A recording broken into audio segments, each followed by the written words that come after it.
Right now, your mind is still thinking, even as you try to rest.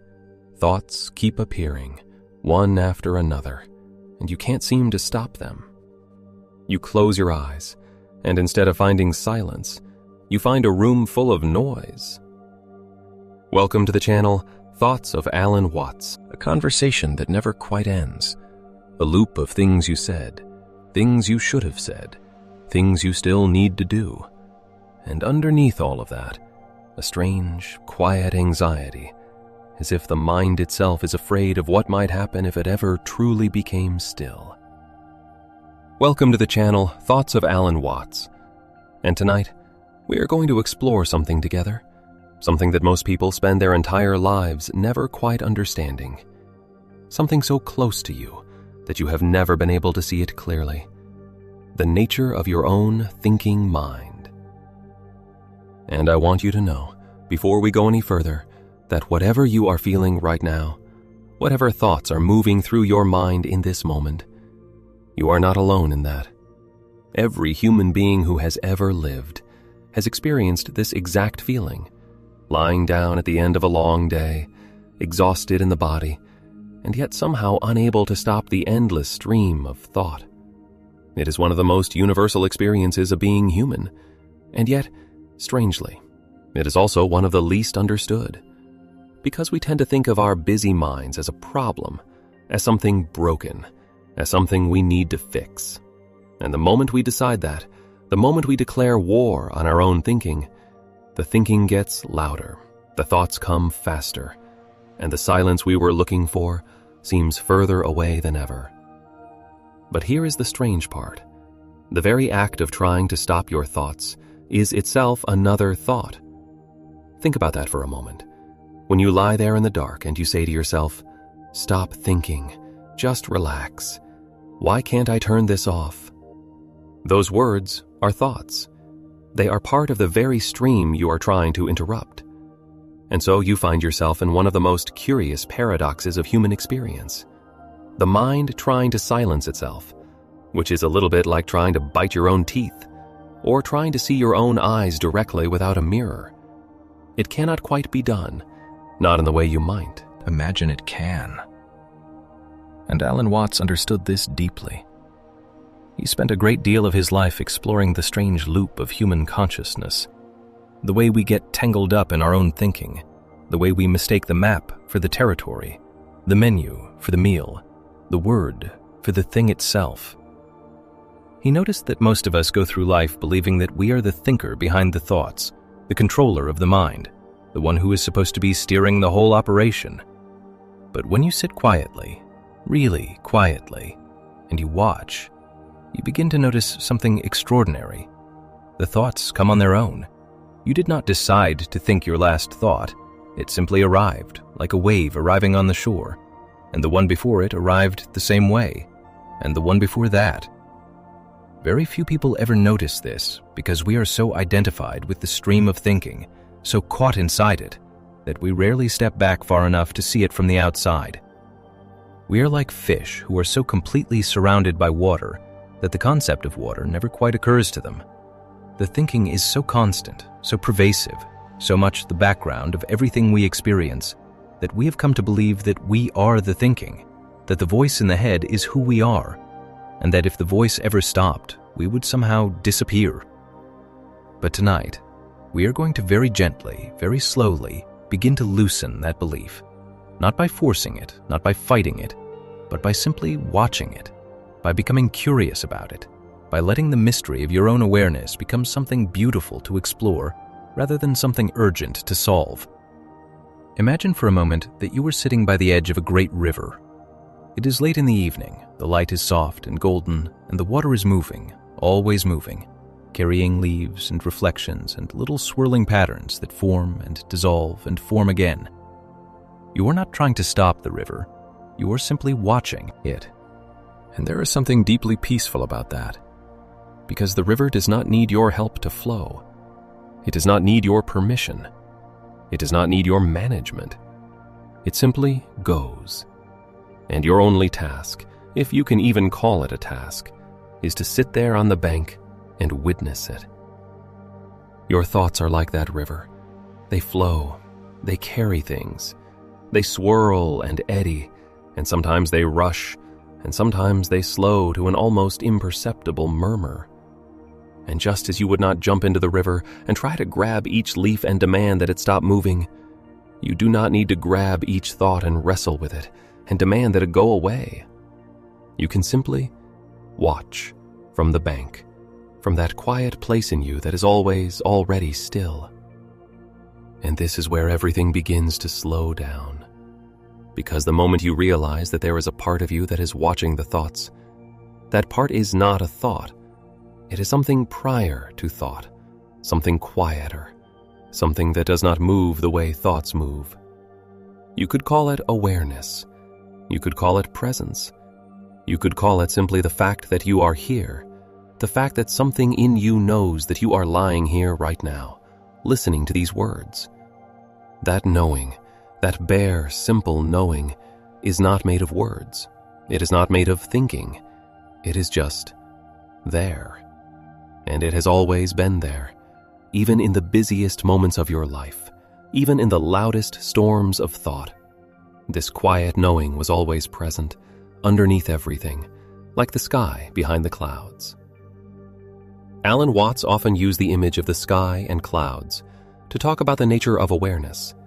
He would point out that no matter how many clouds fill the sky, no matter how dark and heavy they become, the sky itself is never touched by them.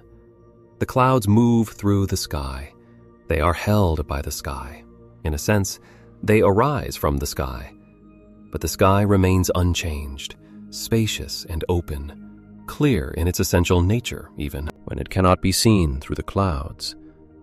And he suggested that our awareness is like the sky, and our thoughts, our emotions, our sensations, even our sense of being a separate self, these are like clouds. They arise in awareness, they move through awareness, and they pass. But the awareness itself, the open space in which all of this is happening, that does not come and go. It does not get tired. It does not get confused. It does not need to be fixed. It is already perfect, already whole, already at rest. Tonight, as you lie here, I want to invite you to rest not in the absence of thoughts, but in the awareness that holds the thoughts, not in the silence between words, but in the silence that was always already there, before the first word, after the last, and throughout, underneath, woven into everything like the invisible thread that holds the whole tapestry together. You do not need to achieve this. You cannot achieve this. It is not something you do. It is something you recognize.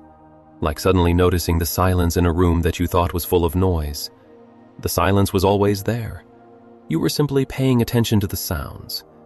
And now, gently, without force, without effort, you begin to notice the silence too. Let me tell you something that might surprise you. The average human being has somewhere between 50,000 and 80,000 thoughts per day. 50,000 to 80,000. And of those, research suggests a very large percentage are repetitive, the same thoughts cycling through again and again, like a record stuck in a groove, the same worries, the same plans, the same replays of conversations that already happened, the same rehearsals for conversations that might never happen. And underneath all of that repetition, underneath all of that noise, there is a strange kind of exhaustion. Not just physical tiredness, but a kind of existential weariness. The mind tired of its own motion. The dreamer who cannot wake from the dream. And yet, knowing this, knowing that most thoughts are repetitive, knowing that the vast majority of what the mind produces has been produced before, does not automatically make the thoughts stop. In fact, it might produce another thought, a meta-thought, a thought about thoughts. The mind observing its own repetitiveness and producing yet more content about that observation. And so the loop continues. But here is the strange part, and this is something Alan Watts returned to again and again in his talks and his writings.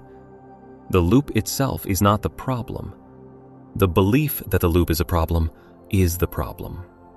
When you decide that your thinking mind is broken, when you decide that you should not be having these thoughts, when you sit there in the dark, declaring war on your own consciousness, you have added suffering to what was simply movement. You have turned the river into an enemy. You have decided that the weather should be different than it is. And all of that deciding, all of that resistance, that is the source of the anguish, not the thoughts themselves. A thought, on its own, is quite harmless. It is like a cloud. It appears, it drifts, it dissolves. It carries no inherent power to disturb you unless you believe that you must control it, unless you believe that its presence means something is wrong, unless you believe that you are responsible for stopping it. The moment you let a thought be what it is, just a thought, just a movement in the mind, just a temporary pattern in the vast space of awareness, it loses its grip, it softens, it begins to dissolve on its own. Imagine you are walking through a forest at night, a quiet forest, and somewhere in the trees, leaves are moving in the wind. You can hear them rustling, a soft and continuous sound. And if you are afraid of the dark, that sound might make you jump. It might fill you with anxiety.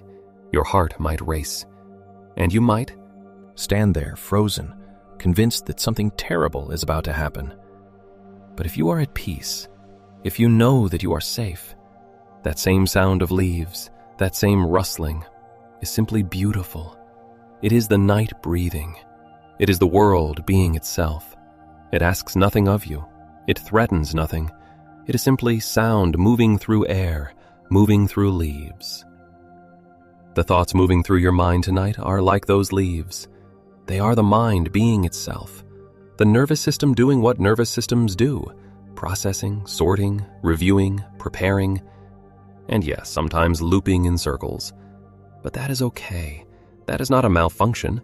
That is simply what the mind does when it is not given a task, when it is left to its own devices.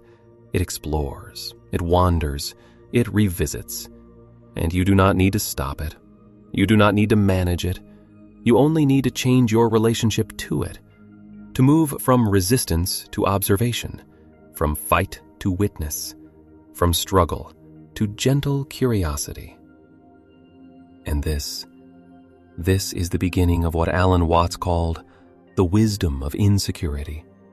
The understanding that trying to make everything certain, trying to make everything still, trying to lock down the river and stop the clouds and silence the forest, is not only impossible, but is itself the source of our deepest anxiety. Because life is not static, life is movement, life is change. Life is the river, and you are not separate from it. You are not a solid thing standing on the bank trying to control the flow. You are the flow. You are the river itself. And the moment you stop fighting that, the moment you stop trying to be other than what you are, something opens, something relaxes, and the river, which was always moving, seems somehow less urgent, less threatening, more like music, more like breathing, more like sleep. There is a story, a simple kind of story, about a man who could not sleep. He lay in his bed every night, and his mind would not quiet. He would think about what he had done wrong that day, what he might do wrong tomorrow. He would replay conversations and rehearse arguments and plan contingencies for situations that had not happened and might never happen. He was by any measure a good man, a thoughtful man, a man who cared deeply about doing things right. And it was precisely that caring, that desperate wanting to get things right, that was keeping him awake. One evening he sat with a teacher, a quiet old man who had the habit of saying very little, but meaning a great deal with what little he said. And the man explained his problem. He said, "I cannot stop thinking. My mind never rests. No matter what I do, it keeps going." And the old teacher looked at him for a long moment and then said, "Who is it that is trying to stop the thinking?" And the man paused, because he had not considered that. He had been so focused on the thinking, so focused on the problem, that he had not stopped to ask who it was that was trying to solve it. And in that pause, in that moment of genuine bewilderment, something in him became very quiet. Not because the thoughts had stopped, but because the one who was fighting the thoughts had suddenly lost his footing. Who is it that is trying to stop the thinking? This is not a trick question. It is not a puzzle with a clever answer. It is an invitation to look, to turn the light of awareness back toward its own source, to ask the question sincerely and sit with it openly. Because when you really look, when you really investigate, you find something very interesting. You find that the thinker, the one you imagine is in charge of the thoughts, cannot actually be found as a separate thing. You find awareness. You find the open space in which everything is happening. But you do not find a little person inside the head, pulling levers and pushing buttons and deciding what to think next. You find that the thoughts arise on their own, and the sense of being a thinker who is in control. That is itself just another thought, arising on its own. Very few people ever notice this, because the thought of being a separate thinker is so convincing, so persistent, so deeply woven into the fabric of experience that it seems self-evident. Of course I am thinking these thoughts. Of course I am the one in control. And yet, when did you last decide what your next thought would be before you had it? Can you do that right now? Can you decide, before it arises, exactly what word or image or feeling will come next? Try it. Sit for a moment and try to decide your next thought before it happens. What you will find is that you cannot. The thought simply appears, already formed, already present, like a wave already cresting by the time you see it. And what you call your decision, your intention, that also arises, it also appears, from somewhere that you cannot point to, from some process that is happening beneath the surface of consciousness, emerging into awareness already complete. And the little story you tell about having decided, about having been in control, that story is added after the fact, like a historian writing the account of a war that has already ended. This is not a frightening thing, even though it might sound like it could be. In fact, it is deeply liberating, because if thoughts arise on their own, if the mind moves of its own accord, then you are not responsible for stopping it. You are not failing every time a thought appears. You are not broken because the mind is busy. The mind is simply doing what minds do. And you, the awareness in which all of this is happening, you are already at rest. You are already still. You are the sky. And all of this is weather. Beautiful, temporary, endlessly changing weather. Let the breath be what it is right now. Let it move as it wants to move, not deeper than it wants to go, not slower than it naturally is. Just breath, just this. And as you let the breath be, notice how it knows what to do without your help. Notice how the chest rises and the belly softens, and the air moves in and out in a perfect rhythm that you did not design and do not maintain. It is happening, just as the heartbeat is happening, just as the blood is moving, just as the countless processes of the body are unfolding right now, without your direction, without your management, without your permission. And all of that happening, all of that effortless, intelligent, beautiful happening, that is you. Not the thinker who is worried about tomorrow, not the voice in the head rehearsing and reviewing, but the whole living, breathing, pulsing reality of this body, this awareness, this moment. And none of it requires your effort to continue. None of it needs you to figure it out. It is already figured out. It has been figured out for millions of years of evolution, for the whole lifetime of this body. And it will continue to be figured out long after you have stopped trying. Alan Watts had a wonderful way of talking about this. He would say that the universe has been running for billions of years without anyone in charge, without a central committee deciding how gravity should work, or how the seasons should turn, or how the blood should move through the veins. and it has been running perfectly, with extraordinary precision and intelligence and beauty.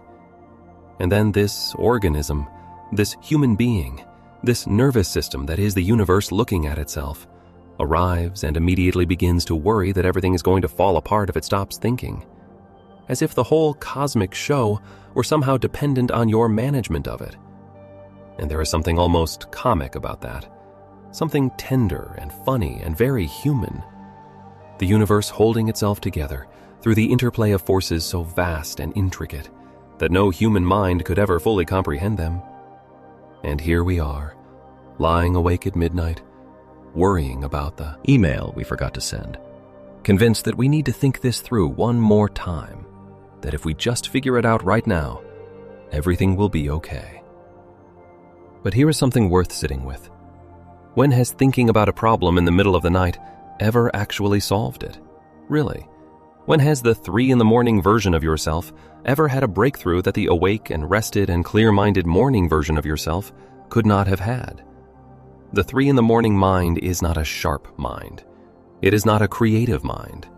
It is an anxious mind, a tired mind, a mind running on fumes, replaying the same limited repertoire of worries in the same limited emotional register.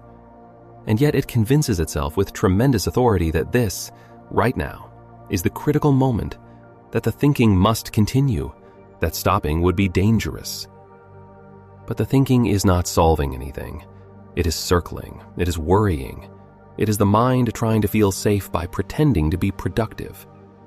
And what would happen if you let it stop? What would happen if you simply let the circling slow? Let the orbit become wider and more gradual. Let the thoughts drift further apart. Let the spaces between them grow. Let the silence be there, not as an absence, not as emptiness, but as rest, as the natural ground from which the next clear thought will arise when it is ready, when the time is right, when the mind is fresh and clear and open. Tonight is for rest. Tonight is for returning, not to unconsciousness, not to blankness, but to the natural state of awareness that is always already here. The state you were in before the first thought of the day arrived this morning. The state that is there between every thought, that thin membrane of silence that separates one word from the next, one breath from the next, one heartbeat from the next. That silence is always present. It is the home from which every thought departs and to which every thought returns. And you are that home. You are not a thought. You are the space in which thoughts appear. You are not the voice in the head. You are the awareness that hears the voice. You are not the story of you. You are the one in whom the story is being told. And that one, that quiet, witnessing presence, that open space of knowing, it does not need to think. It does not need to plan. It does not need to protect itself. It is already safe. It was never in danger. It was never born, and it will never die. It is simply aware. Let me take you somewhere for a moment, somewhere very simple and very quiet. Imagine a room at the back of a very old house, late at night. And in that room there is a window that looks out onto a garden, and the garden is dark, but there is a moon, almost full, casting a soft silver light over everything. The grass is still, the trees are still, the air is perfectly quiet, and you are sitting by that window, just sitting, not doing anything, not trying to accomplish anything, just sitting and looking out at the moonlit garden. And there is a sense in that sitting, a sense of deep okayness. Not excitement, not pleasure exactly, but something quieter and more fundamental. A sense that everything is exactly as it should be, that the night is doing what night does, that the moon is doing what moons do, that the garden is simply being a garden, and you are simply being the one who sees it, the witness, the awareness. And for a moment, just for a moment, the whole apparatus of self-concern, the whole machinery of planning and worrying and reviewing, it goes quiet. Not because you forced it to, but because something more immediate, more real, more present has caught your attention. The simple fact of being here, of being aware, of being. This is what meditation teachers point to. This is what the mystics of every tradition in human history have been pointing to in their different languages and images and metaphors. This ground of being, this presence, this awareness, this simple fact of being conscious, of knowing that you exist right now, in this moment. This is the one thing that never changes. This is the one constant in a life of constant change. Everything else, your body, your emotions, your thoughts, your circumstances, your relationships, your sense of who you are, all of that is in motion. All of that is the river. But the awareness that knows all of this, that is the sky. And you can rest there.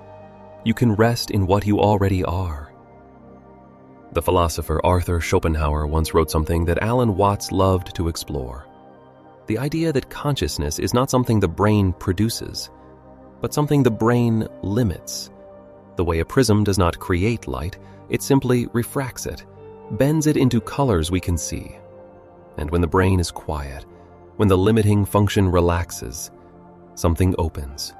Something opens that was always there. The way the stars are always there during the day.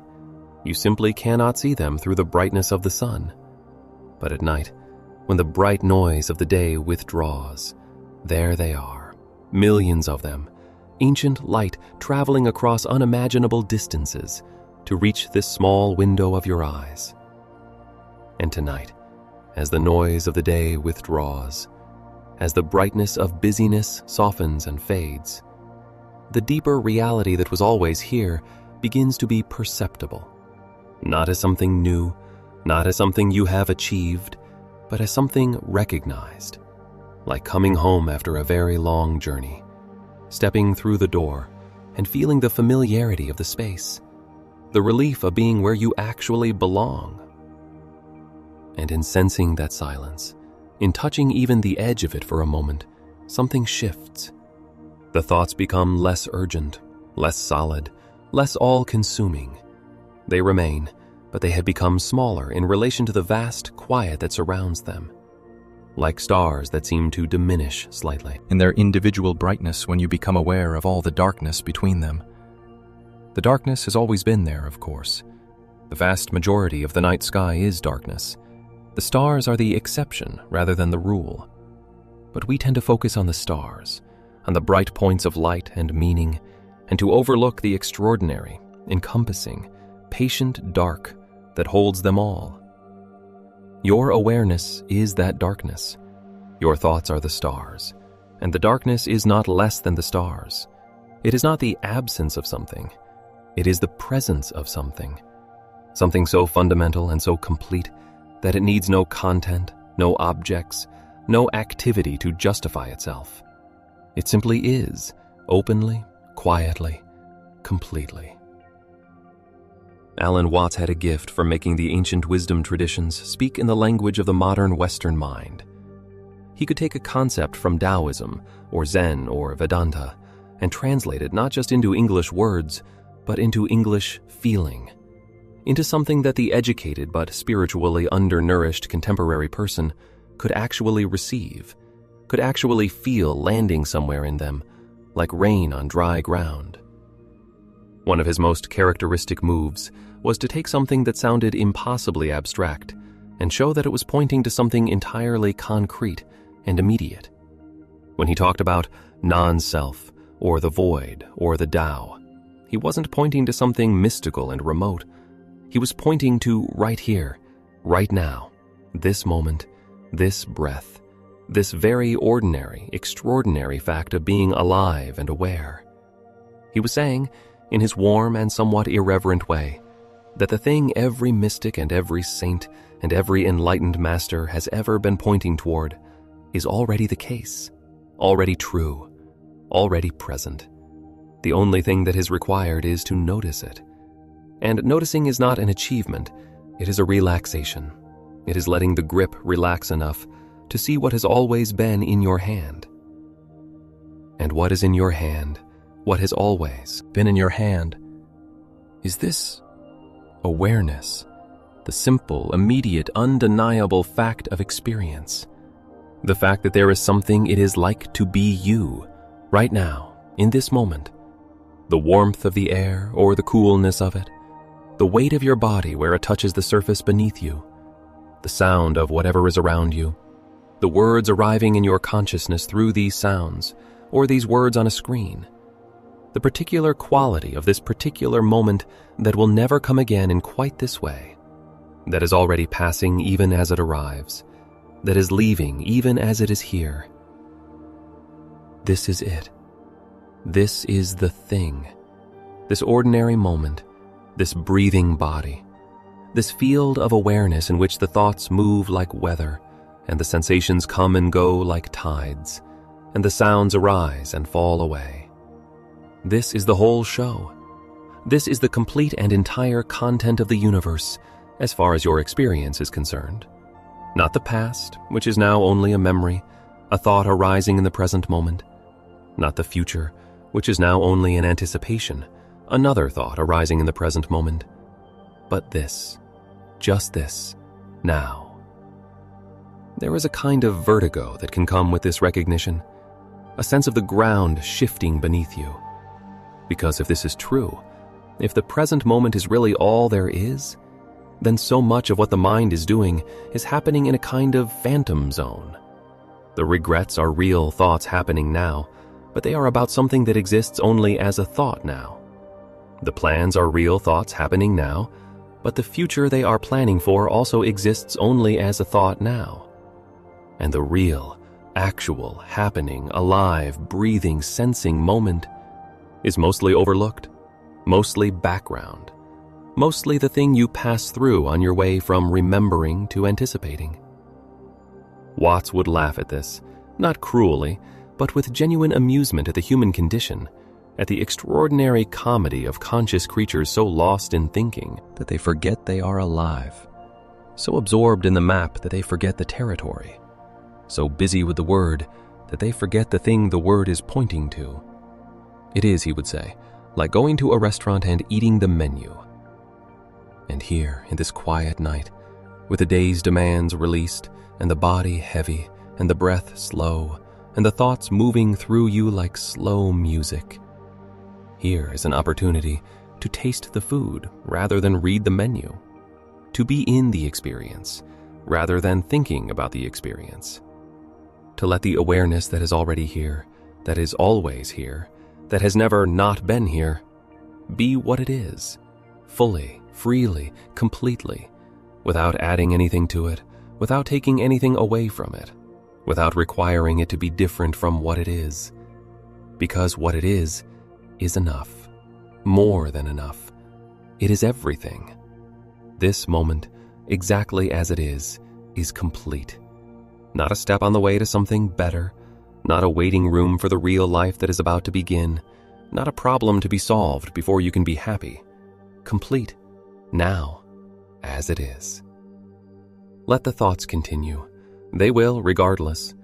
Let them move through the awareness, the way a breeze moves through a forest, touching every leaf and then passing on, leaving the forest unchanged in its essential nature. Let the thoughts arrive and let them go without grabbing them, without following them into their endless chains of association, without adding your commentary to their commentary or your judgment to their content. Simply let them be what they are, which is nothing more than mental events, arisings in the field of consciousness, weather in the infinite sky of awareness. And as you do this, as you rest in this quality of open, allowing, effortless attention, you may notice that the thoughts begin to thin out a little, not because you are forcing them to, but because the energy that feeds them is being withdrawn.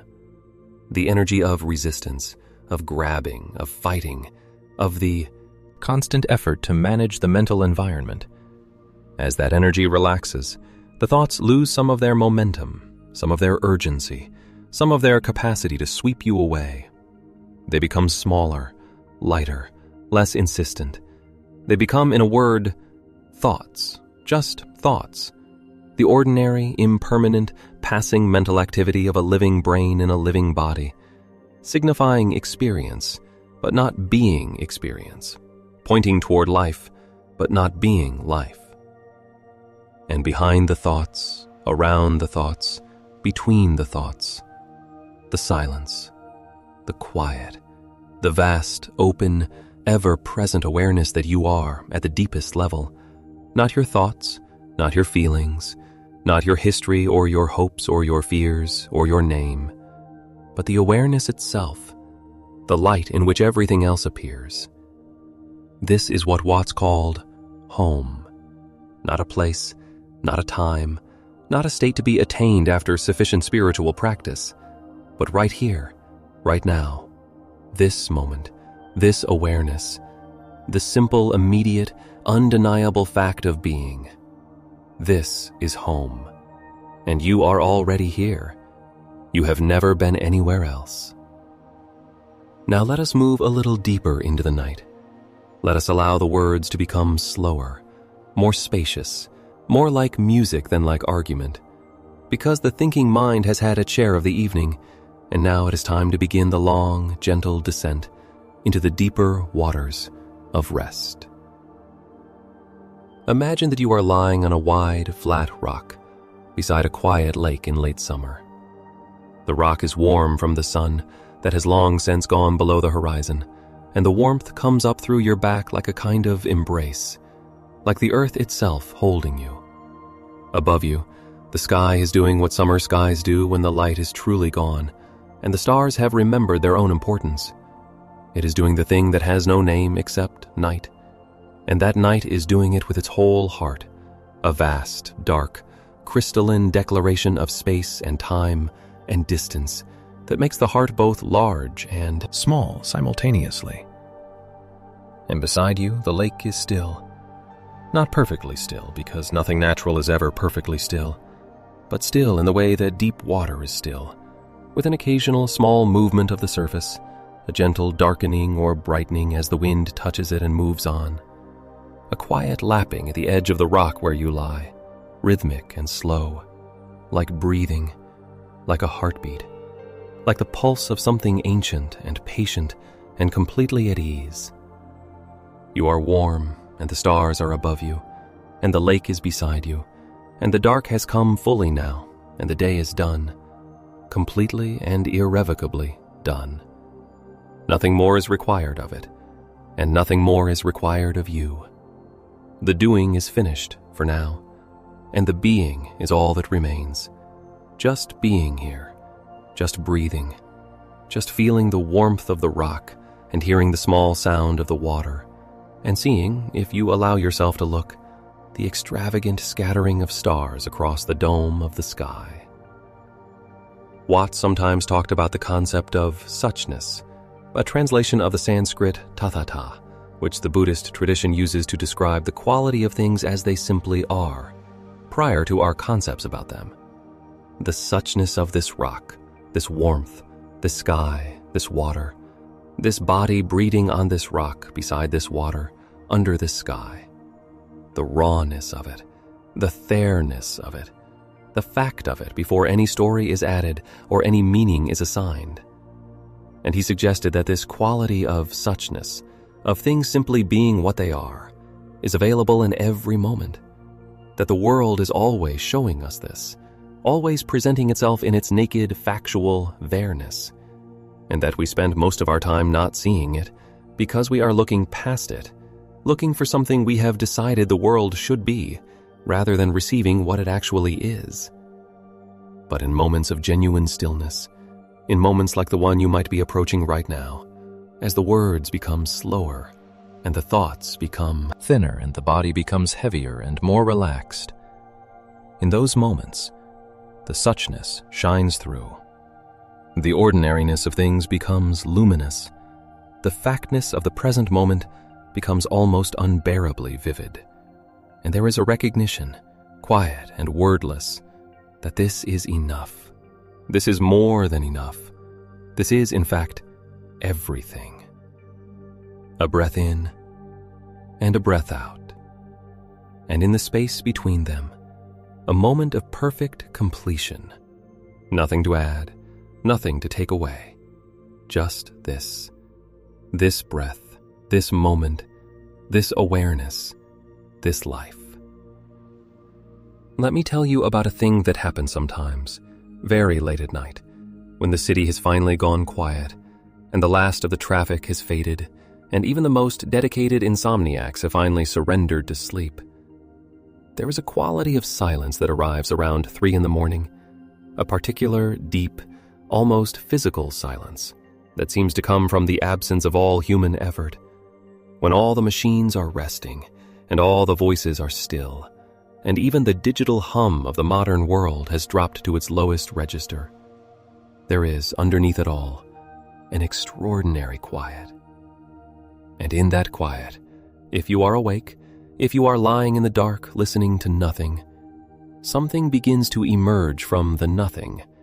Not a sound exactly, but a quality.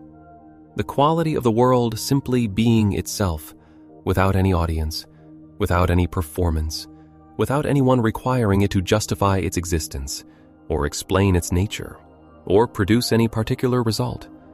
The world simply being, in the dark, in the quiet, doing what it does when no one is watching, which is the same thing it does when everyone is watching, which is simply being there, simply being what it is, simply existing with a kind of massive, unhurried, completely convincing reality. And in the presence of this, in the presence of the world's simple, unarguable there-ness, the mind's own drama begins to seem not meaningless exactly, but appropriately sized.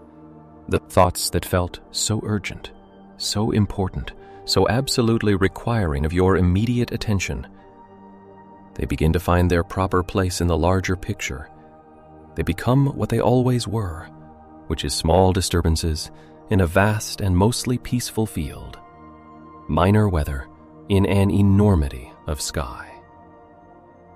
Watts used to say that one of the most valuable things you could do was to occasionally look at your thoughts from very far away, not to dismiss them or devalue them, but to allow them to be seen in their proper context, the context of an enormous, indifferent, magnificent universe that is doing something so much larger and so much more interesting than any of the things the thinking mind tends to worry about. He liked to talk about the fact that, right now, as you lie here, the cells of your body are dividing and replicating and repairing and communicating with each other in ways so complex that no mind, however brilliant, has fully understood them. That right now the planet is moving through space at roughly 67,000 miles per hour, orbiting a star that is itself moving through the galaxy at a speed that makes all human concepts of speed feel entirely inadequate. That right now, somewhere in the universe, stars are being born from clouds of gas and dust, a process that takes millions of years and produces something so bright and so hot that it is almost impossible to think about without your mind softening and going quiet.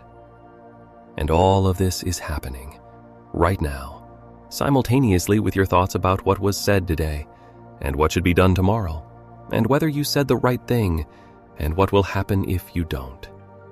All of it is happening in the same moment, in the same universe, in the same now. And the universe does not experience any contradiction between these scales, between the vast and the small, between the cosmic and the personal. It contains all of it with complete equanimity, the way the ocean contains both the enormous waves of a storm and the small, perfect ripples left by a fish breaking the surface, with complete, unconditional acceptance. And you are the universe. You are not in the universe the way a fish is in water, as though you and the universe were two different things. You are the universe, experiencing itself in this particular form, in this particular moment, thinking these particular thoughts, feeling these particular feelings, hearing these words in this particular darkness. You are what the universe is doing when it does this, when it wakes up and becomes conscious and becomes curious and becomes troubled by questions about its own nature. And the questions are the universe questioning itself, and the doubt is the universe doubting itself, and the yearning for peace is the universe yearning to come back to its own nature, which is peace. There is something almost unbearably tender about this, about the idea of the universe searching for itself through the instrument of the human mind, about consciousness arising from matter and then turning back to try to understand its own origin, about the thinking mind reaching for something that the thinking mind itself cannot reach, and that is nevertheless already here, already present, already the very ground on which the reaching is taking place. Watts called this the divine game, Leela in Sanskrit. The idea that existence is not a problem to be solved, but a game to be played, not with frivolity or irresponsibility, but with the kind of full engagement that great art requires, that great love requires, that the moment of genuine rest requires, a willingness to enter into the experience completely, to let the temporary be temporary, and the passing be passing, and the changing be changing, without trying to freeze any of it, without trying to hold on to the good moments or speed up the difficult ones. Just playing, just here, just this. You belong here, in this moment, in this body, in this quiet. You belong in the silence just as much as you belong in the noise. You belong in rest just as much as you belong in activity. And the part of you that feels guilty for resting, the part that says there is still so much to do, still so much to figure out, that part is running an old program, an old story about what you must be and do and achieve to be okay. And that story is very old and very tired. And tonight, it is allowed to rest as well. There is something that happens in the body when the mind begins to truly let go. You may have felt it before, at the very edge of sleep, that moment when the muscles soften beyond what they can normally soften, when the jaw releases the tension you didn't know it was holding, when the hands open, when the whole body seems to settle just a little bit deeper into the surface beneath it, as if gravity has become gentle again, as if the earth itself is welcoming you back. That is the body doing what it knows how to do when the mind finally stops telling it to be ready for something, when the alarm system quiets, when the watchman at the gate sits down for a moment and closes his eyes. The whole system exhales, not just the lungs, but everything, every cell of you, releasing the faint background tension of being a person in the world who is responsible for things. And in that release, there is a pleasure so simple and so profound that no amount of money or success or achievement could equal it. The pleasure of simply being, without agenda, without performance, without the need to be anything other than what you already are. Alan Watts often talked about what he called the backwards law, the principle that the harder you try to grasp something, the more it eludes you, that the more desperately you want happiness, the less happy you feel, that the more urgently you seek peace, the more agitated you become, because the seeking itself, the grasping itself, the desperate wanting, that is the very thing that creates the distance between you and what you are looking for. Peace is not something you find. Peace is what remains when the searching stops. Happiness is not something you achieve. It is what you are when you stop believing that you are unhappy. Rest is not something that happens when you finally solve all your problems. It is what happens when you stop treating this moment as a problem to be solved. But right now, lying here, breathing, the thoughts moving through you like clouds through that wide and patient sky. Right now, there is an opportunity, not to stop the river, not to hold it still, not to analyze its current or measure its depth, but simply to be the river, to let the flowing be what it is, to release the grip of the one who is always managing, always monitoring, always trying to improve the flow. And in that releasing, in that single moment of genuine, unconditional letting go, to discover that the flowing has been fine all along, that the river has always known how to be a river, and that you have always known, at some level beneath the knowing, how to simply be. Alan Watts had a particular fondness for paradox. He loved the places where logic turned back on itself, where the mind, following its own rules carefully to the end, arrived at something it could not explain and could not deny. He would say, for instance, that the desire to be free is itself a form of bondage, that the search for peace is itself a disturbance, that the effort to stop thinking is itself a thought. And he said these things not to be clever, not to create confusion, but to point towards something that the analytical mind cannot grasp by its usual methods, something that can only be seen sideways, only glimpsed in the moment when the mind relaxes its grip and allows things to be as they are. The paradox of sleep is one of the most beautiful examples of this, because sleep requires precisely the surrender of the very thing that wants to achieve it. The mind wants sleep. The mind pursues sleep.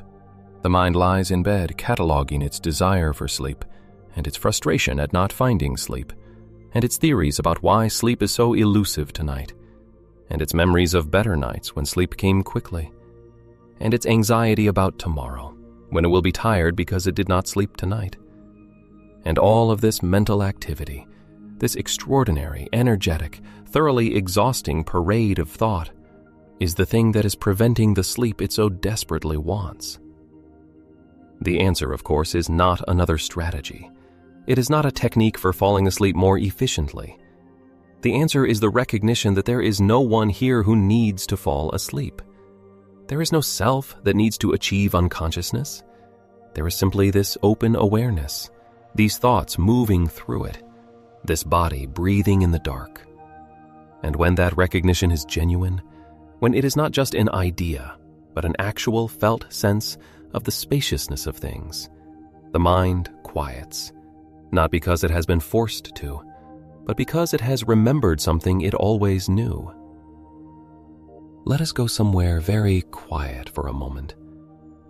Let us go to a forest in early morning, before the birds have fully woken, before the light has fully arrived, when the world is still in that particular, precious blue-gray state between night and day, that has no good name in English, but that the body recognizes immediately as a time of extraordinary stillness. The trees are vast and dark and patient, their roots going down into the earth in ways we cannot see and cannot fully imagine, drawing water and minerals from deep underground, converting light into life with a quiet chemistry that has been happening since long before there were creatures with minds to think about it. And in the stillness of this early forest, there is a quality of silence that is not the absence of sound, but the presence of something, a deep, encompassing, organic quiet that seems to come from the earth itself, from the stone and root and dark, wet soil, from the patient intelligence of things that do not have minds, but that have, nevertheless, a kind of knowing, a kind of being in the world that is so complete, so total, so entirely itself that it amounts to a kind of wisdom. You are part of this. You are not separate from this forest, from this earth, from this dark and patient intelligence. Your body is made of the same elements that make the trees and the stones and the deep black soil. Your breath is part of the same exchange of gases that has been happening between living things and the atmosphere for billions of years.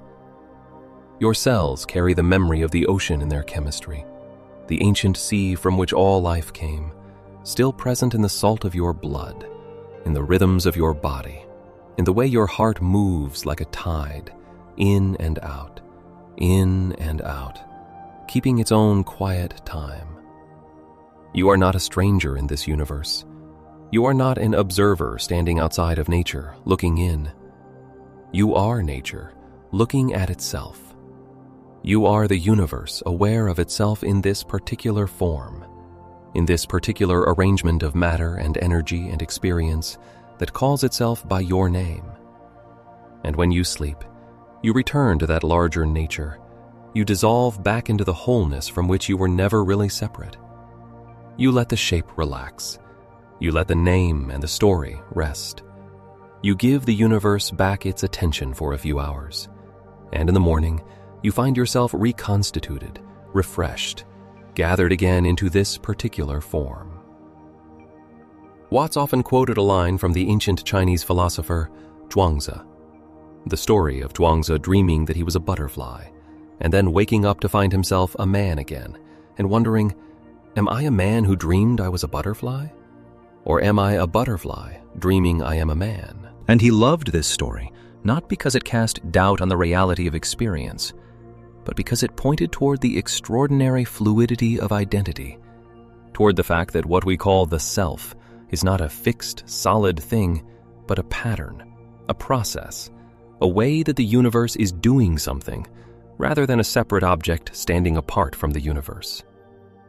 And this has enormous practical implications for the question of overthinking, because overthinking is, at its root, an attempt by the self to secure itself, to protect itself, to understand itself, to plan for itself, to manage its world in a way that will keep it safe and successful and meaningful. And all of this effort rests on the assumption that there is a self that needs to be protected and managed, a separate, fragile, precious thing that could be lost or damaged if the right thoughts are not thought in the right order at the right time. But what if the self is more like the whirlpool in the river? What if it is a pattern, a process, a temporary and intricate expression of something much larger, something that cannot be lost because it was never separate from everything else to begin with? What if the worrying mind is like a wave that is worried about being destroyed by the ocean, not realizing that it is already the ocean? This is not a comfortable thought for the thinking mind. It does not like this idea. It feels like a kind of dissolution, a kind of loss. And in a sense it is. It is the loss of the illusion of separation, the loss of the story of the small, defended, isolated self. And that loss can feel frightening before it feels liberating. But here, in the quiet of this night, in the softness of this particular moment, perhaps there is a little space for it. Perhaps the fear is just a little less insistent than it sometimes is in the daylight, when the world is demanding and the self must perform. Perhaps here, in the dark, with the day done and the body resting, and the stars going about their ancient, indifferent business overhead, perhaps here it is possible to loosen the grip just slightly, to allow the edge of the self to become a little more permeable, a little less defended, to let the boundary between you and the world grow soft and uncertain, the way it does in dreams. Because in dreams, the self is much more fluid than it is in waking life. In dreams, you can be yourself and another person simultaneously. You can be in one place and another at the same time. You can witness events that are happening to you while also knowing, in some corner of awareness, that you are the one creating them. The rules that the waking mind enforces so rigorously, the rules about what is inside and what is outside, what is self and what is other, what is possible and what is not. In dreams, these rules are suspended, and something deeper takes over, something that is less interested in categories and more interested in experience, less concerned with consistency, and more open to the strange and beautiful logic of association and symbol and feeling. And perhaps this is one reason why sleep is so nourishing when it comes freely. Because in sleep, in dreams, the mind gets to be something other than the manager. It gets to be the thing that is managed. It gets to flow without directing the flow. It gets to experience without trying to understand the experience. It gets, for a few hours, to be the river, rather than the person trying to steer the river. Watts spoke often about what he called the backwards law, the idea that in many domains of life, the things we want most come to us when we stop trying to get them. And the things we want least intensify the moment we try to push them away. He pointed to happiness as an example. The person who pursues happiness as a goal tends to find it elusive, while the person who is absorbed in something they love and find meaningful often discovers, looking up from their absorption, that happiness has arrived without announcement, that it has been here all along, growing quietly in the soil of genuine engagement with the world. The same is true of sleep, of calm, of the quieting of the restless mind. Pursue them directly and they retreat. Let them go and they return. This is not a trick, not a technique, not another strategy for getting what you want by pretending not to want it. It is something more fundamental than that. It is an insight into the nature of the self and its relationship to experience. It is the recognition that the grasping mind, the mind that insists and demands and controls, is itself the interference, and that what lies beneath the grasping, what remains when the demand is released, is something already whole, already at ease, already everything it needs to be. You don't have to fix yourself tonight. You don't have to solve anything. You don't have to arrive at any conclusions or make any decisions or figure anything out. The night does not require anything of you. The darkness outside your window is not waiting for your participation. The stars are not interested in your plans. The earth turning slowly beneath you is not pausing for your input. You are a passenger on a planet, riding through a universe that is simply doing what it does. Vast, impersonal, magnificent, indifferent to your worries in the kindest possible way. And there is a kind of relief in that, a particular quality of relief that is different from the relief of solving a problem or completing a task. It is the relief of recognition, the relief of remembering that the weight you carry is largely imaginary, not because your difficulties are not real, but because the self that carries them is not quite what you think it is, not quite as solid, not quite as isolated, not quite as responsible for everything as the anxious, overthinking mind believes. Here is a simple experiment that Watts often proposed to the people who came to his talks. Sit quietly for a moment and try to think of nothing. Try to have a blank mind, and notice what happens. Within seconds, something arises, a thought, an image, a feeling, a sensation, a sound from outside. Something comes. And if you try to clear it away, something else comes. And if you label that something as a distraction and try to return to blankness, you find that the labeling is itself a thought, and the returning is itself an action of the mind, and the blankness you are trying to achieve is itself an idea that the mind is now thinking about. The mind cannot observe its own absence. It can only observe its presence. But here is the other side of the experiment. Instead of trying to have no thoughts, simply watch the thoughts. Just watch, as if you were sitting in a comfortable chair by a window, watching people walk by on the street below. You don't follow them. You don't engage with them. You don't run after each one to find out where they are going. You simply watch them come into view and then pass out of view. Each one arriving, moving through your field of vision, and then gone. The next one arriving, moving through, gone. Do this with thoughts, and something interesting begins to happen. You begin to notice that the thoughts themselves are moving, that they have a kind of momentum, a direction, a tendency to connect with other thoughts and lead to chains of association that seem to have their own logic, their own gravity. And you begin to notice that you are not always following these chains, that sometimes you are simply noticing them, the way you notice clouds changing shape in the sky, without needing to understand why or to intervene in the process. And in those moments of watching, those moments when you are the witness rather than the participant, there is a quality of spaciousness, a quality of ease. The thoughts are still happening, but they are happening in a wider context, a context that includes them but is not defined by them. The river is still moving, but you are not the river. You are also the banks and the valley and the sky above, and the rain that fell on distant mountains and is now making its way through you toward the sea. This is what meditation is at its most essential. Not the stopping of thought, not the achievement of some extraordinary altered state, not the attainment of superhuman concentration or mystical experience, but simply this, the resting in awareness itself, the discovery of the witness, the recognition that there is a dimension of your experience that is always already still, always already quiet, always already at peace, regardless of what the thoughts are doing. And you don't need to sit in a special posture or breathe in a particular way or achieve any particular internal state to access this.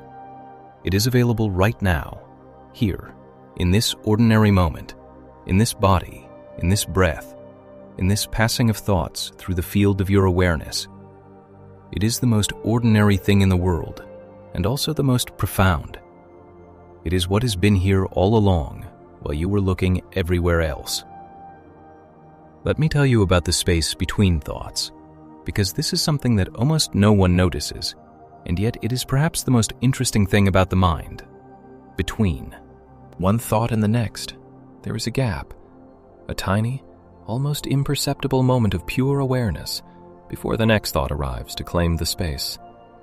It is like the gap between musical notes that makes melody possible, the space between words that makes meaning possible, the pause between breaths that makes breathing a rhythm rather than a continuous gasp.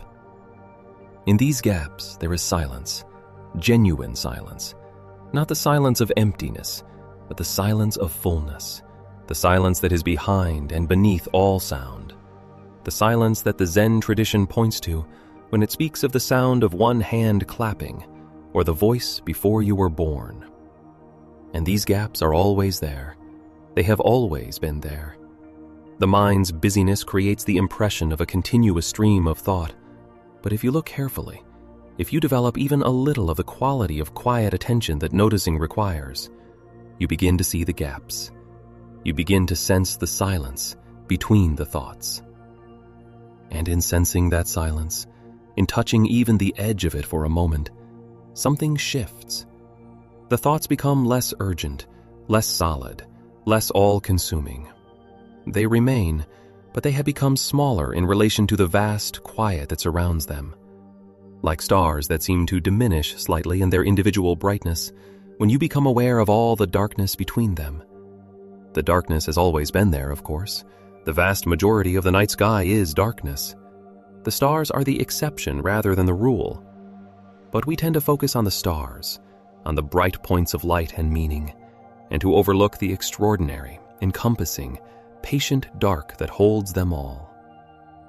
Your awareness is that darkness. Your thoughts are the stars, and the darkness is not less than the stars. It is not the absence of something, it is the presence of something. Something so fundamental and so complete that it needs no content, no objects, no activity to justify itself. It simply is, openly, quietly, completely. Alan Watts had a gift for making the ancient wisdom traditions speak in the language of the modern Western mind. He could take a concept from Taoism or Zen or Vedanta and translate it not just into English words, but into English feeling, into something that the educated but spiritually undernourished contemporary person could actually receive, could actually feel landing somewhere in them like rain on dry ground. One of his most characteristic moves was to take something that sounded impossibly abstract and show that it was pointing to something entirely concrete and immediate. When he talked about non-self, or the void, or the Tao, he wasn't pointing to something mystical and remote. He was pointing to right here, right now, this moment, this breath, this very ordinary, extraordinary fact of being alive and aware. He was saying, in his warm and somewhat irreverent way, that the thing every mystic and every saint and every enlightened master has ever been pointing toward is already the case, already true, already present. The only thing that is required is to notice it. And noticing is not an achievement, it is a relaxation. It is letting the grip relax enough to see what has always been in your hand. And what is in your hand? What has always been in your hand is this, awareness. The simple, immediate, undeniable fact of experience. The fact that there is something it is like to be you, right now, in this moment. The warmth of the air or the coolness of it. The weight of your body where it touches the surface beneath you. The sound of whatever is around you. The words arriving in your consciousness through these sounds or these words on a screen. The particular quality of this particular moment that will never come again in quite this way. That is already passing even as it arrives. That is leaving even as it is here. This is it. This is the thing. This ordinary moment, this breathing body, this field of awareness in which the thoughts move like weather, and the sensations come and go like tides, and the sounds arise and fall away. This is the whole show. This is the complete and entire content of the universe as far as your experience is concerned. Not the past, which is now only a memory, a thought arising in the present moment. Not the future, which is now only an anticipation, another thought arising in the present moment. But this, just this, now. There is a kind of vertigo that can come with this recognition, a sense of the ground shifting beneath you. Because if this is true, if the present moment is really all there is, then so much of what the mind is doing is happening in a kind of phantom zone. The regrets are real thoughts happening now, but they are about something that exists only as a thought now. The plans are real thoughts happening now, but the future they are planning for also exists only as a thought now. And the real, actual, happening, alive, breathing, sensing moment is mostly overlooked, mostly background, mostly the thing you pass through on your way from remembering to anticipating. Watts would laugh at this, not cruelly, but with genuine amusement at the human condition, at the extraordinary comedy of conscious creatures so lost in thinking that they forget they are alive, so absorbed in the map that they forget the territory, so busy with the word that they forget the thing the word is pointing to. It is, he would say, like going to a restaurant and eating the menu.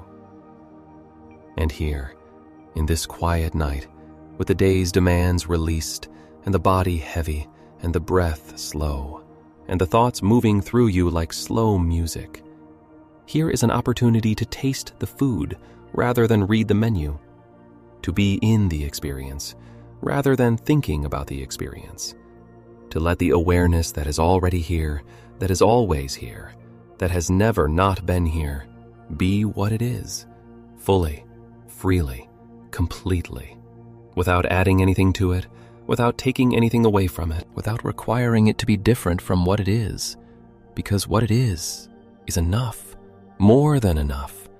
It is everything. This moment, exactly as it is complete. Not a step on the way to something better, not a waiting room for the real life that is about to begin, not a problem to be solved before you can be happy. Complete, now, as it is. Let the thoughts continue. They will, regardless.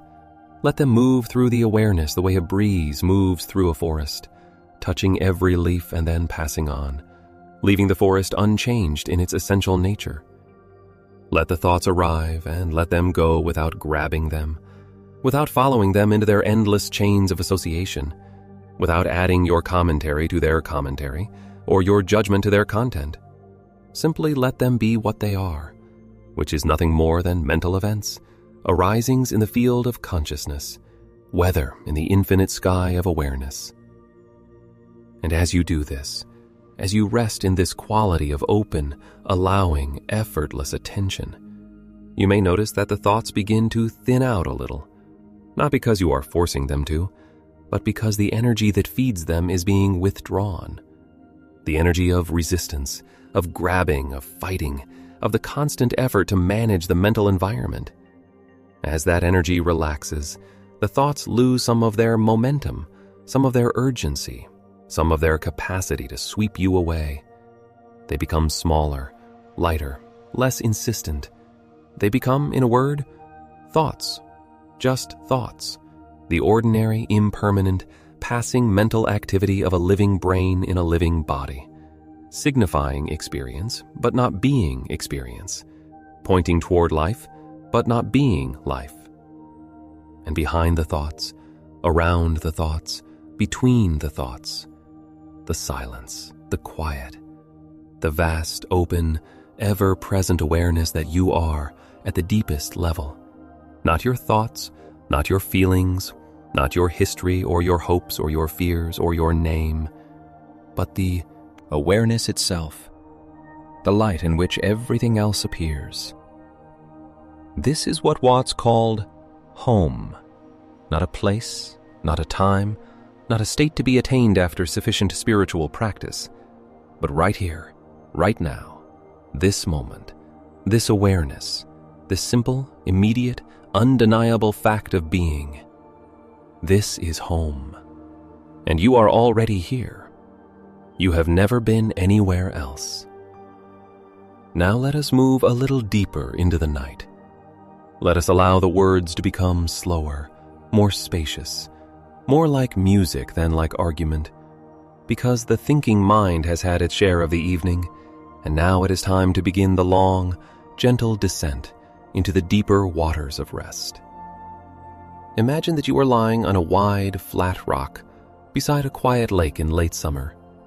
The rock is warm from the sun that has long since gone below the horizon, and the warmth comes up through your back like a kind of embrace, like the earth itself holding you. Above you, the sky is doing what summer skies do when the light is truly gone, and the stars have remembered their own importance. It is doing the thing that has no name except night, and that night is doing it with its whole heart, a vast, dark, crystalline declaration of space and time and distance that makes the heart both large and small simultaneously. And beside you, the lake is still.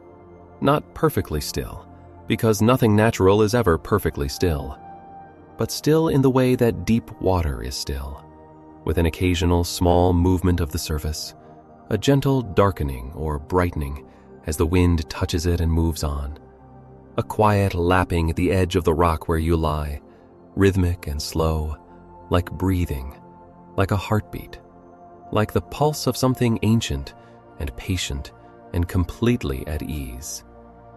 You are warm, and the stars are above you, and the lake is beside you, and the dark has come fully now, and the day is done, completely and irrevocably done.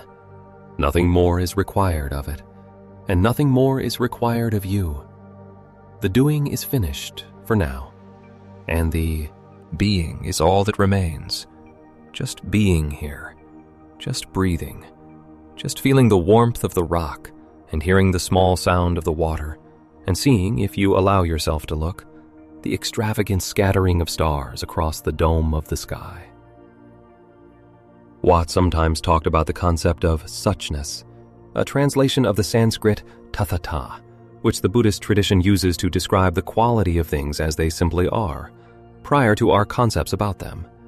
The suchness of this rock, this warmth, this sky, this water, this body breathing on this rock, beside this water, under this sky. The rawness of it, the there-ness of it, the fact of it before any story is added or any meaning is assigned. And he suggested that this quality of suchness, of things simply being what they are, is available in every moment.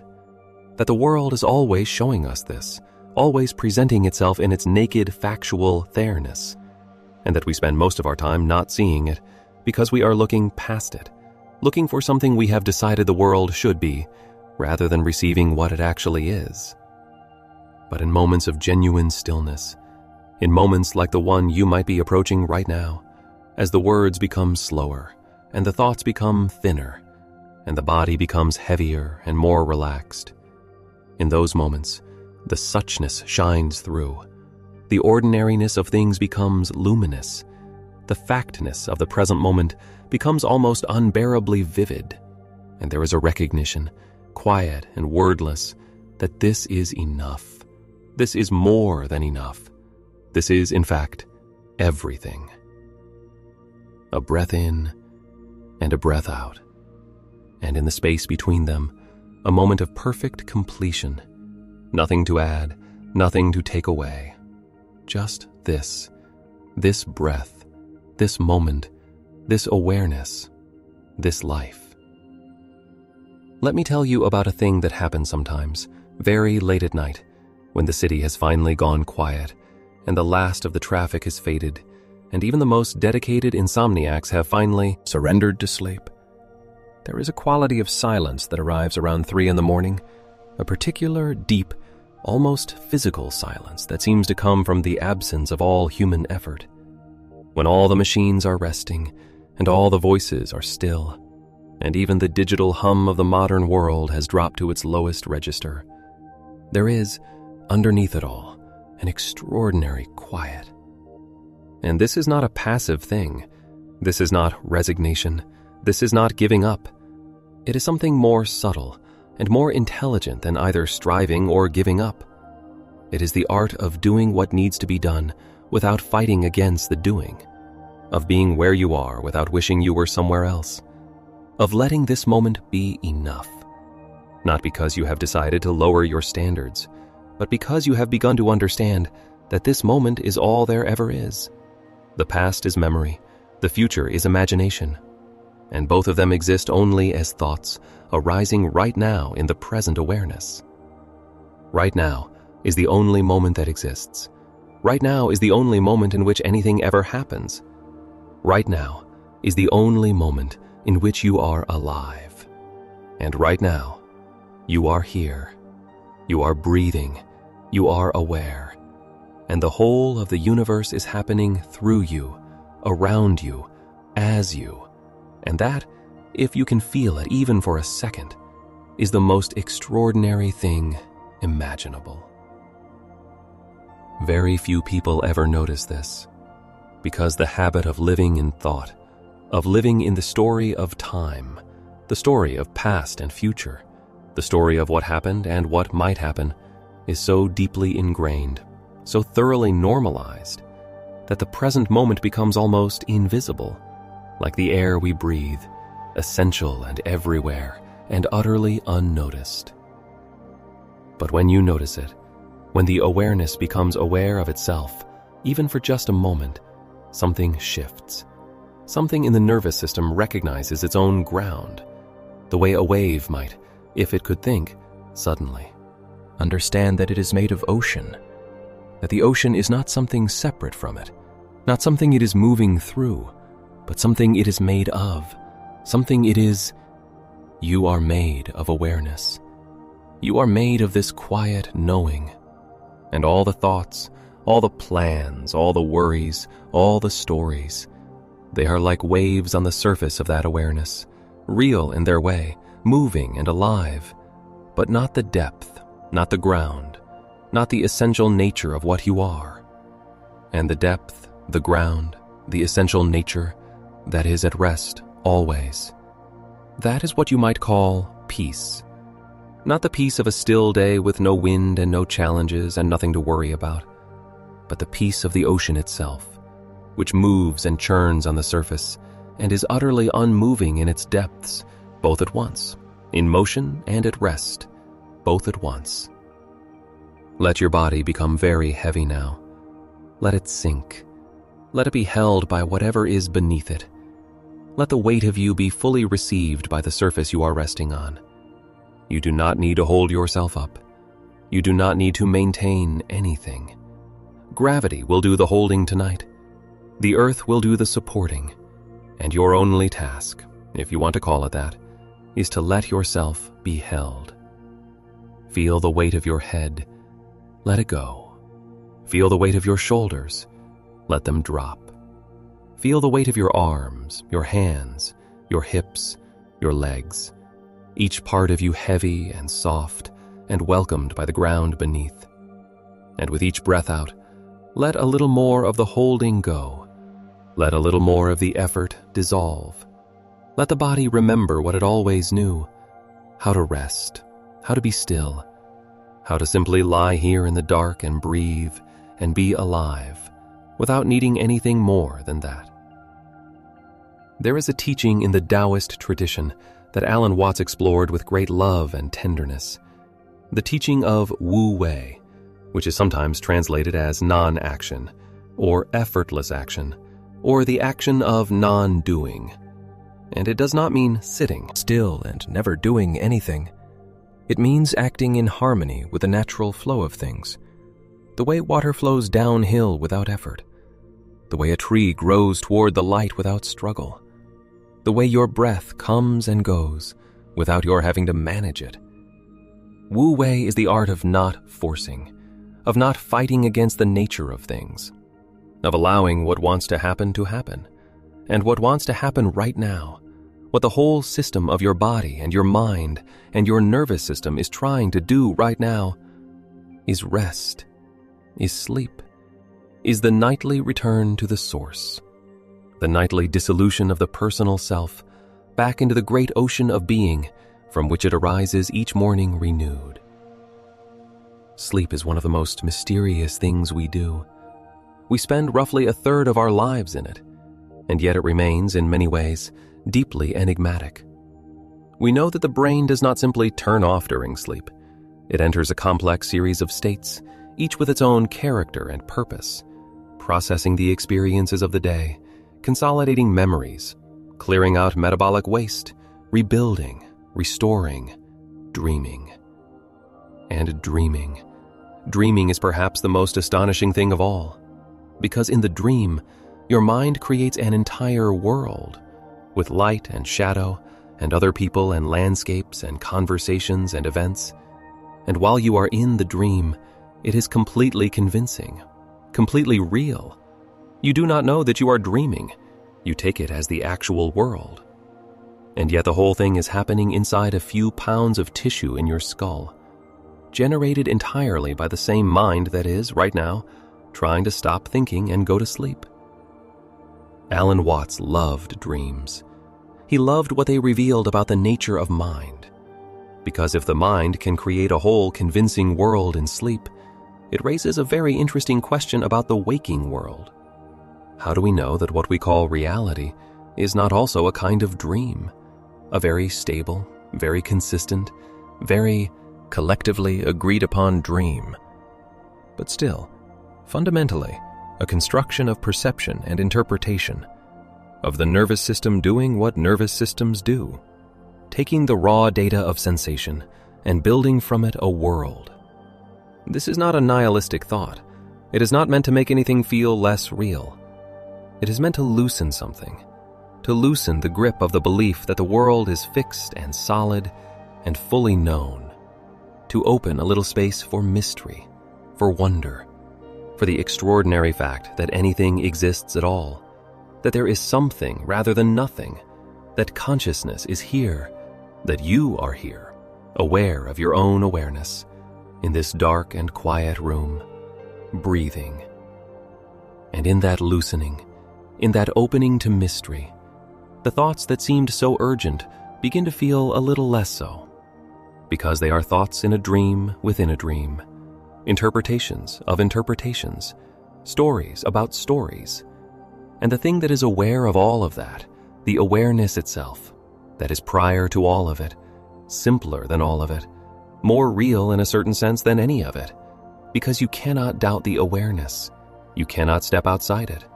You cannot find a place from which to look at it as an object, because it is the looking itself.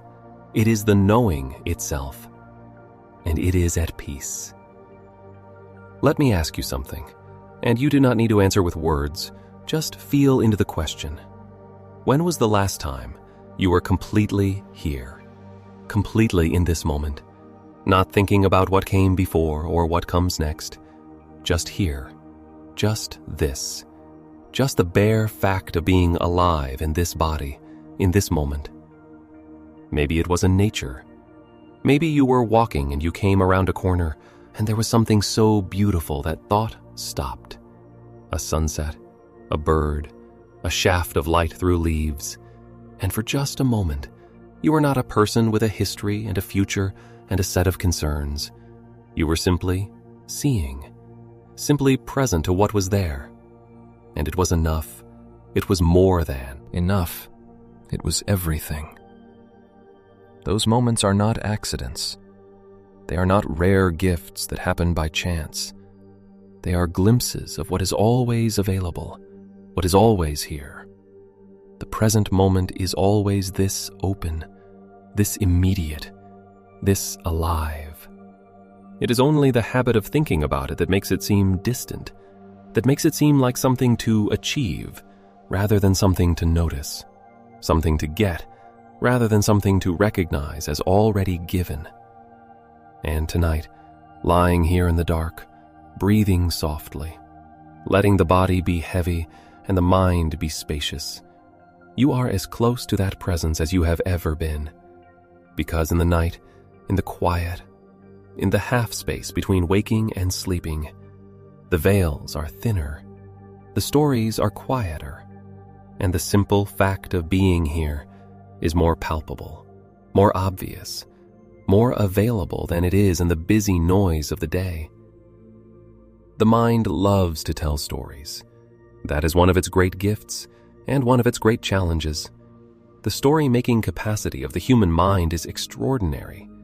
It can take any collection of events and weave them into a narrative. It can find meaning and pattern and causation in everything. It can imagine futures and remember pasts with stunning richness and detail. And it cannot stop. It is always storying, always narrativizing, always adding interpretation to experience. And most of the time, this is wonderful. This is what allows art and science and culture and relationship and civilization. The human capacity to tell stories about experience is the engine of everything we have built.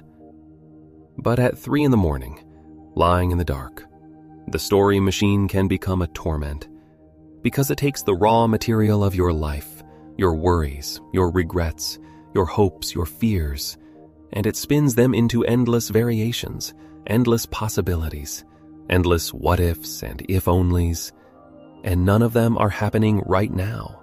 None of them are real in this moment. They are all just stories, just the hum of the story machine doing what it does. But here is the thing about stories. Every story has a narrator, and the narrator is not the story.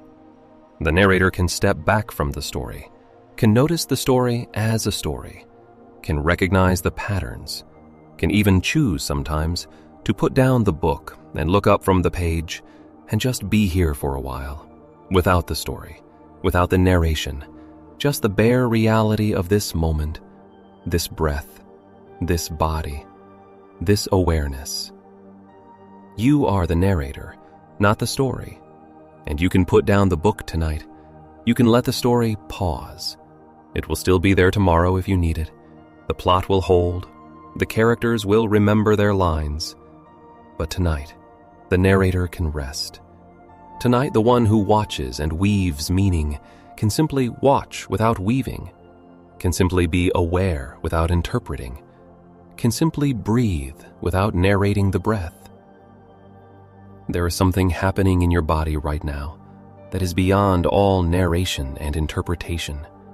Something happening in the cells and the tissues and the organs that is ancient and intelligent beyond any story the mind can tell. The immune system identifying and neutralizing, the nervous system processing and integrating, the endocrine system balancing and regulating, the muscles and fascia softening and releasing. The whole organism doing the night's work, the essential, invisible, necessary work of restoration and renewal. And none of that needs your help. None of that is waiting for your permission. It is simply happening, as it happened last night, as it has happened every night of your life. This extraordinary intelligence that lives in you, that is you, going about its business with a competence and a grace that the thinking mind can only dimly begin to appreciate. You are being taken care of, even as you lie here, even as the mind spins its stories.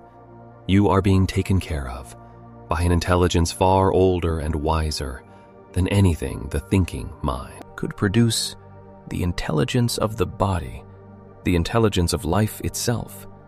The intelligence of 3.5 billion years of biological evolution that has solved every problem you will never have to consciously solve. And it is doing its work right now, in the dark, in the quiet, in the soft and steady rhythm of the breath. Alan Watts used to tell a story about a centipede who moved with perfect grace and coordination, its 100 legs all flowing in perfect harmony. And someone asked the centipede, "How do you know which leg to move when?" And from that moment on, the centipede could not walk, because it was thinking about it, because consciousness had entered the automatic process and disrupted the flow. The walking needed to be unconscious to work. The centipede's intelligence lived below the level of thought, and the thought, well-intentioned though it was, got in the way. And this is what happens to us so often when we try too hard to sleep, when we try too hard to relax, when we try too hard to have the right thoughts or no thoughts or the right kind of thoughts. The very trying, the very effortfulness disrupts the natural intelligence that knows perfectly well how to let you drift into sleep, if only you would stop helping it. So tonight, let the intelligence do its work. Let the body do what it knows how to do. Let the breath breathe itself. Let the mind slow of its own accord.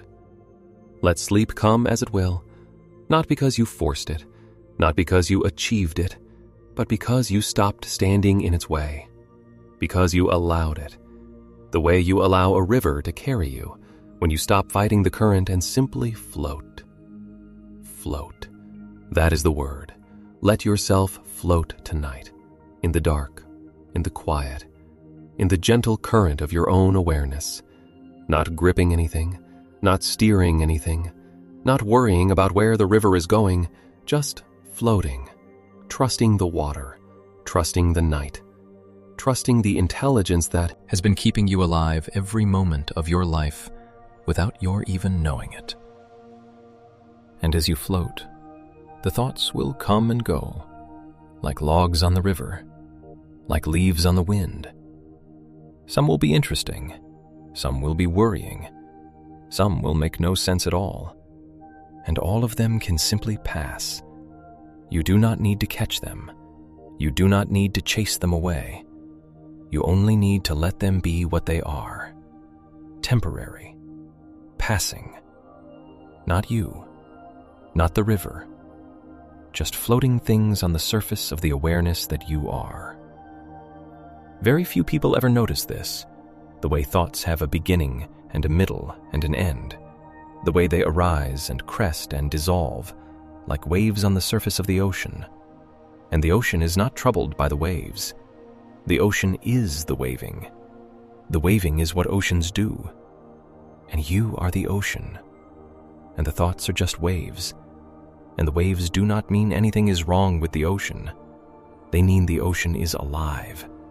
They mean the wind is blowing, and the world is in motion, and life is happening, exactly as it should. Let me tell you about a particular moment that Alan Watts described once, a moment that many people recognize when they hear it. The moment of waking up very early in the morning, before the alarm, before the light, when the world is still dark and quiet, and the birds have not yet started. And you lie there in that in-between space, not quite awake, not quite asleep. And for a few seconds, maybe a few minutes if you are lucky, there is no story.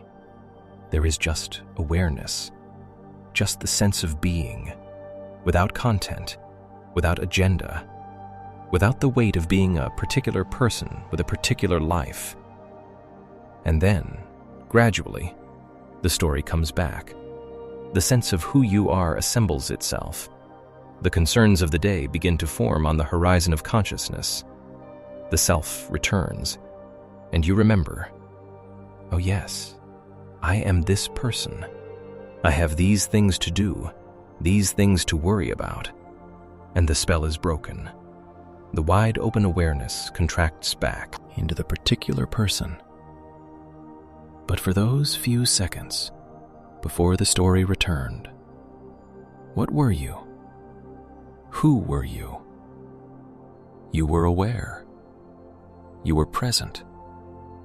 You were here. You were the knowing. And there was a quality to that, a quality of ease, of spaciousness, of something almost like relief. Because in that moment, you were not carrying anything. You were just the awareness, just the open sky before the clouds. And that quality, that ease, that openness, it is available now, not just at 4 a.m. before the story comes back, but always, underneath the story, around the story, as the very ground in which the story takes place. And the story is fine. The story is yours.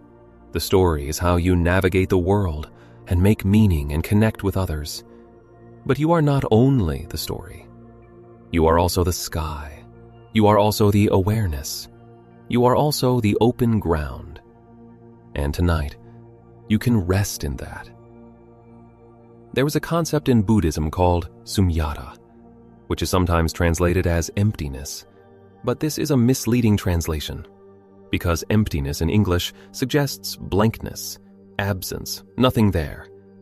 But sunyata is more like openness, like spaciousness, like the openness of the sky that allows everything to be, that holds everything without clinging to anything, without rejecting anything.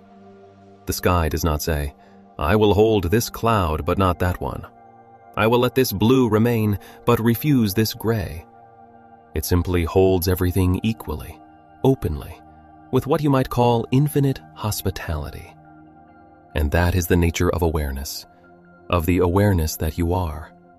It holds everything, every thought, every feeling, every sensation, every story, with infinite hospitality. It does not reject the anxious thought. It does not cling to the peaceful thought. It simply holds openly, spaciously, without preference. And in that quality of awareness, that hospitality, that openness, everything can rest. Everything can be what it is, without needing to be other than what it is. Can you feel that right now? Can you feel the openness in which all of this is happening? The space in which these words are arriving? The awareness that is receiving all of this? It is very quiet. It is very still. It has no agenda. It is not trying to achieve anything with this moment. It is simply here, knowing, receiving, being.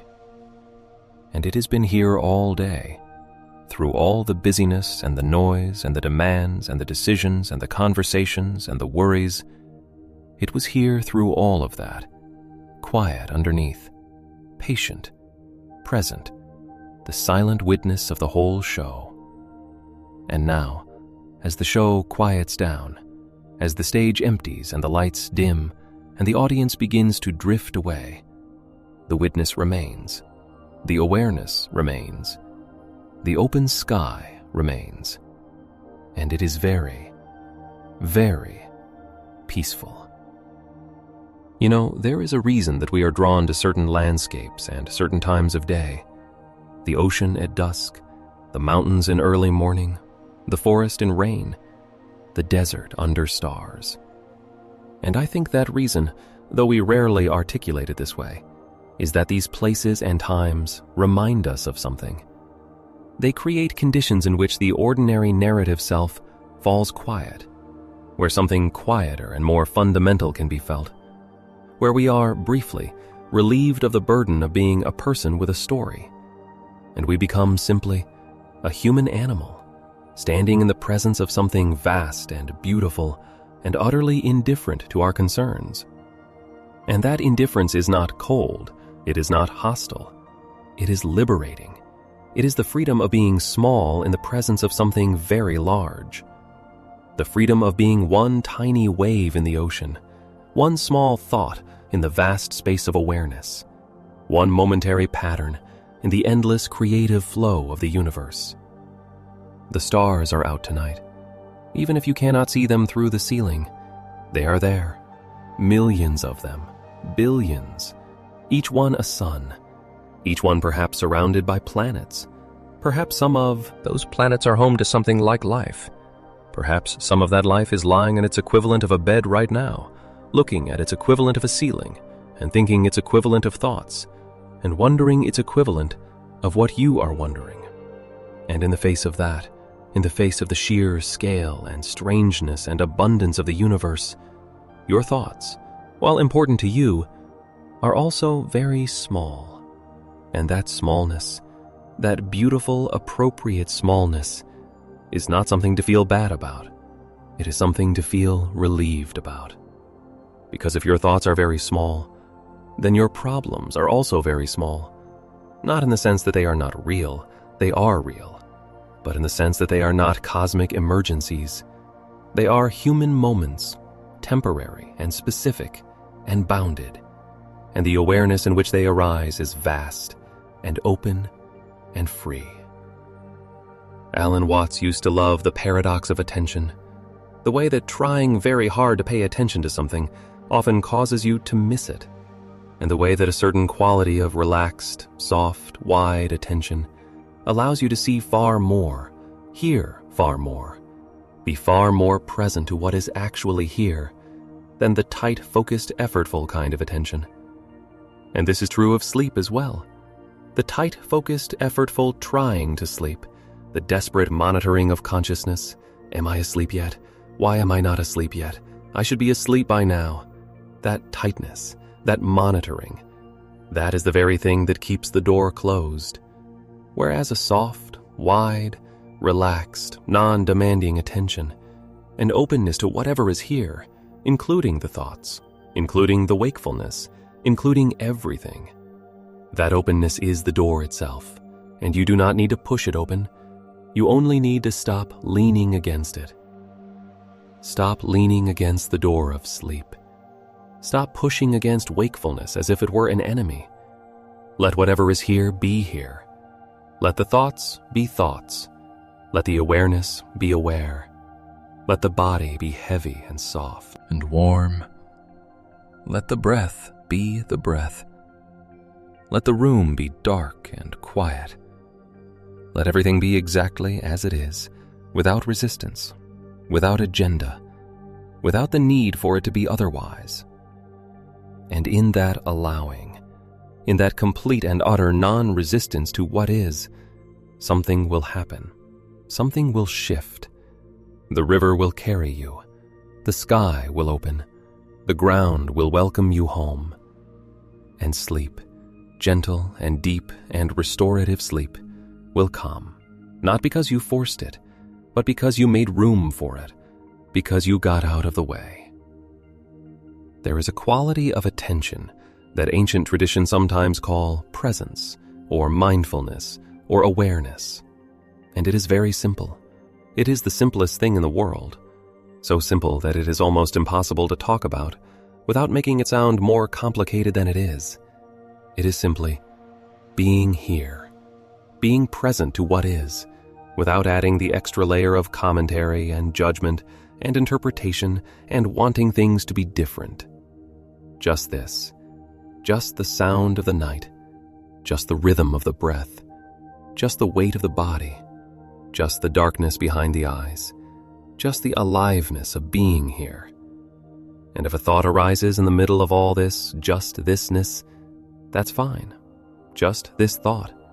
And then just this, and then just this. The Japanese have a concept called ma, which refers to the pause between things, the silence between notes in music, the space between objects in a room, the interval between breaths. And it is considered not as emptiness, not as absence, but as something with its own quality, its own presence, its own essential value. The pause is not nothing. The pause is what makes the notes music rather than noise. The space is what makes the room inhabitable rather than cluttered. The silence is what makes the words meaningful rather than just sound. And the silence in your mind right now, the space between the thoughts, that is not emptiness, that is not failure, that is ma. That is the pause that makes everything possible. That is the ground from which the next thought will arise, clear and fresh and uncontaminated by the last one. That silence is alive. That silence is pregnant with possibility. That silence is the most restful thing there is. Feel it now. Feel the space between one thought and the next. Even if the thoughts are coming quickly, there is always a gap, always a moment of pure awareness before the next thought forms. Pure, open knowing, like the space between one breath and the next. That tiny moment after the exhale and before the inhale begins, when everything is suspended, when the breath itself seems to pause at the edge of something. And in that pause, the whole universe is there. The whole of life is there. The whole of what you are is there, quietly, perfectly, completely. I want to tell you about the ocean for a moment. Not metaphorically, but just the ocean, just the thing itself, the way it actually is. Because there is something about the ocean that the mind quiets in the presence of. Something that the nervous system recognizes as home. The ocean is always moving. It never stops, not for a moment. Not in the deepest places, not on the calmest days. There is always movement. And yet the ocean is also the most powerful image we have of stillness, of depth, of something so vast and so old that our individual concerns become laughably small in its presence. And both of these things are true at once.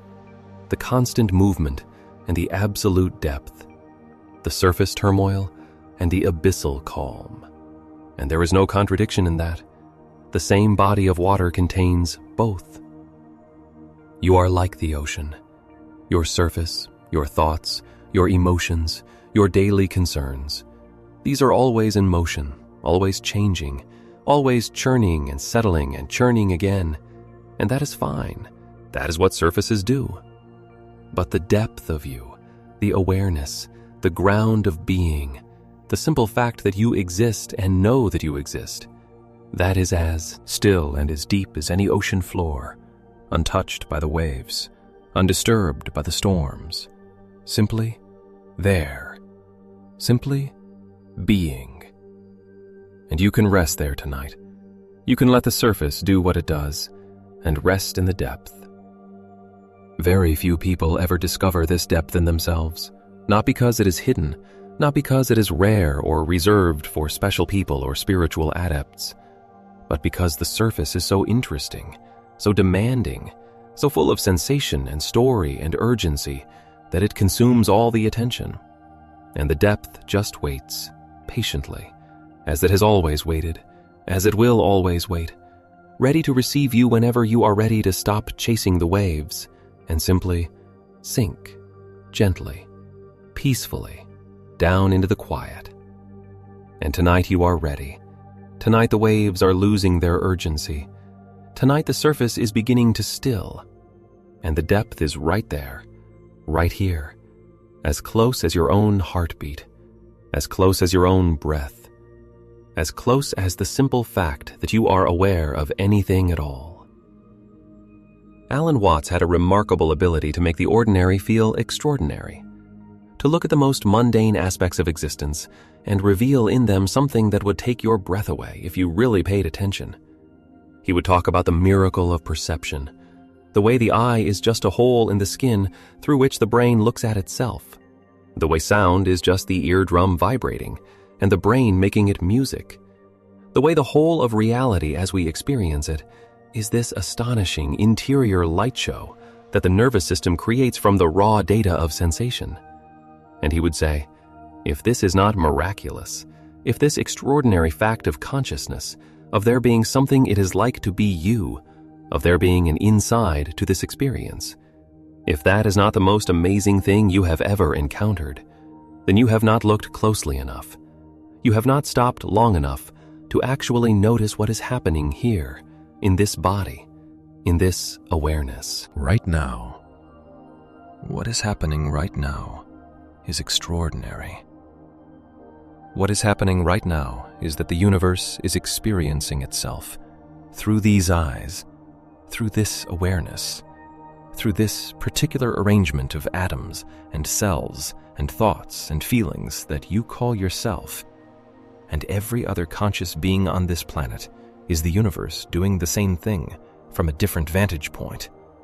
And the universe has been doing this for millions of years, in billions of forms, and it will continue long after this particular form returns to the earth and the atoms that make you are rearranged into something else.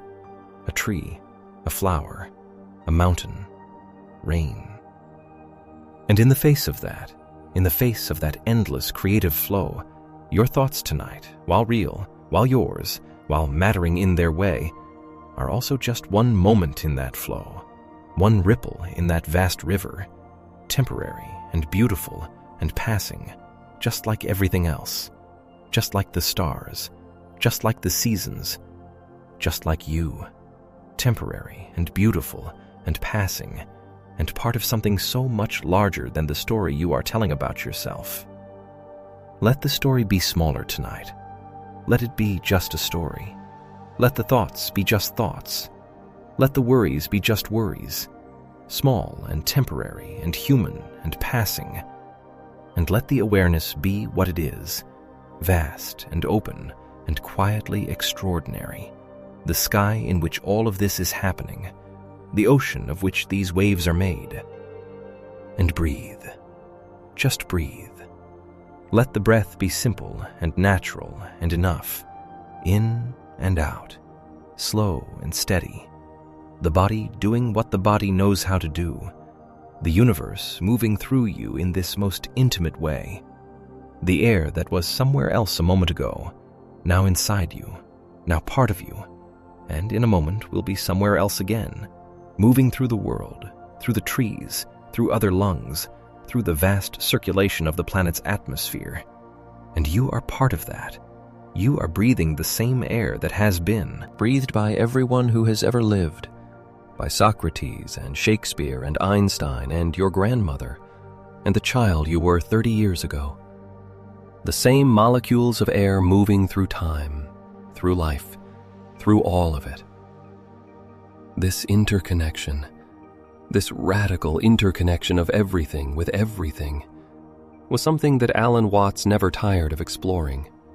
The way the individual is not really individual at all, not really separate, not really a fixed and bounded thing that exists independently of everything around it, but a pattern, a process, an event in the flow of the whole.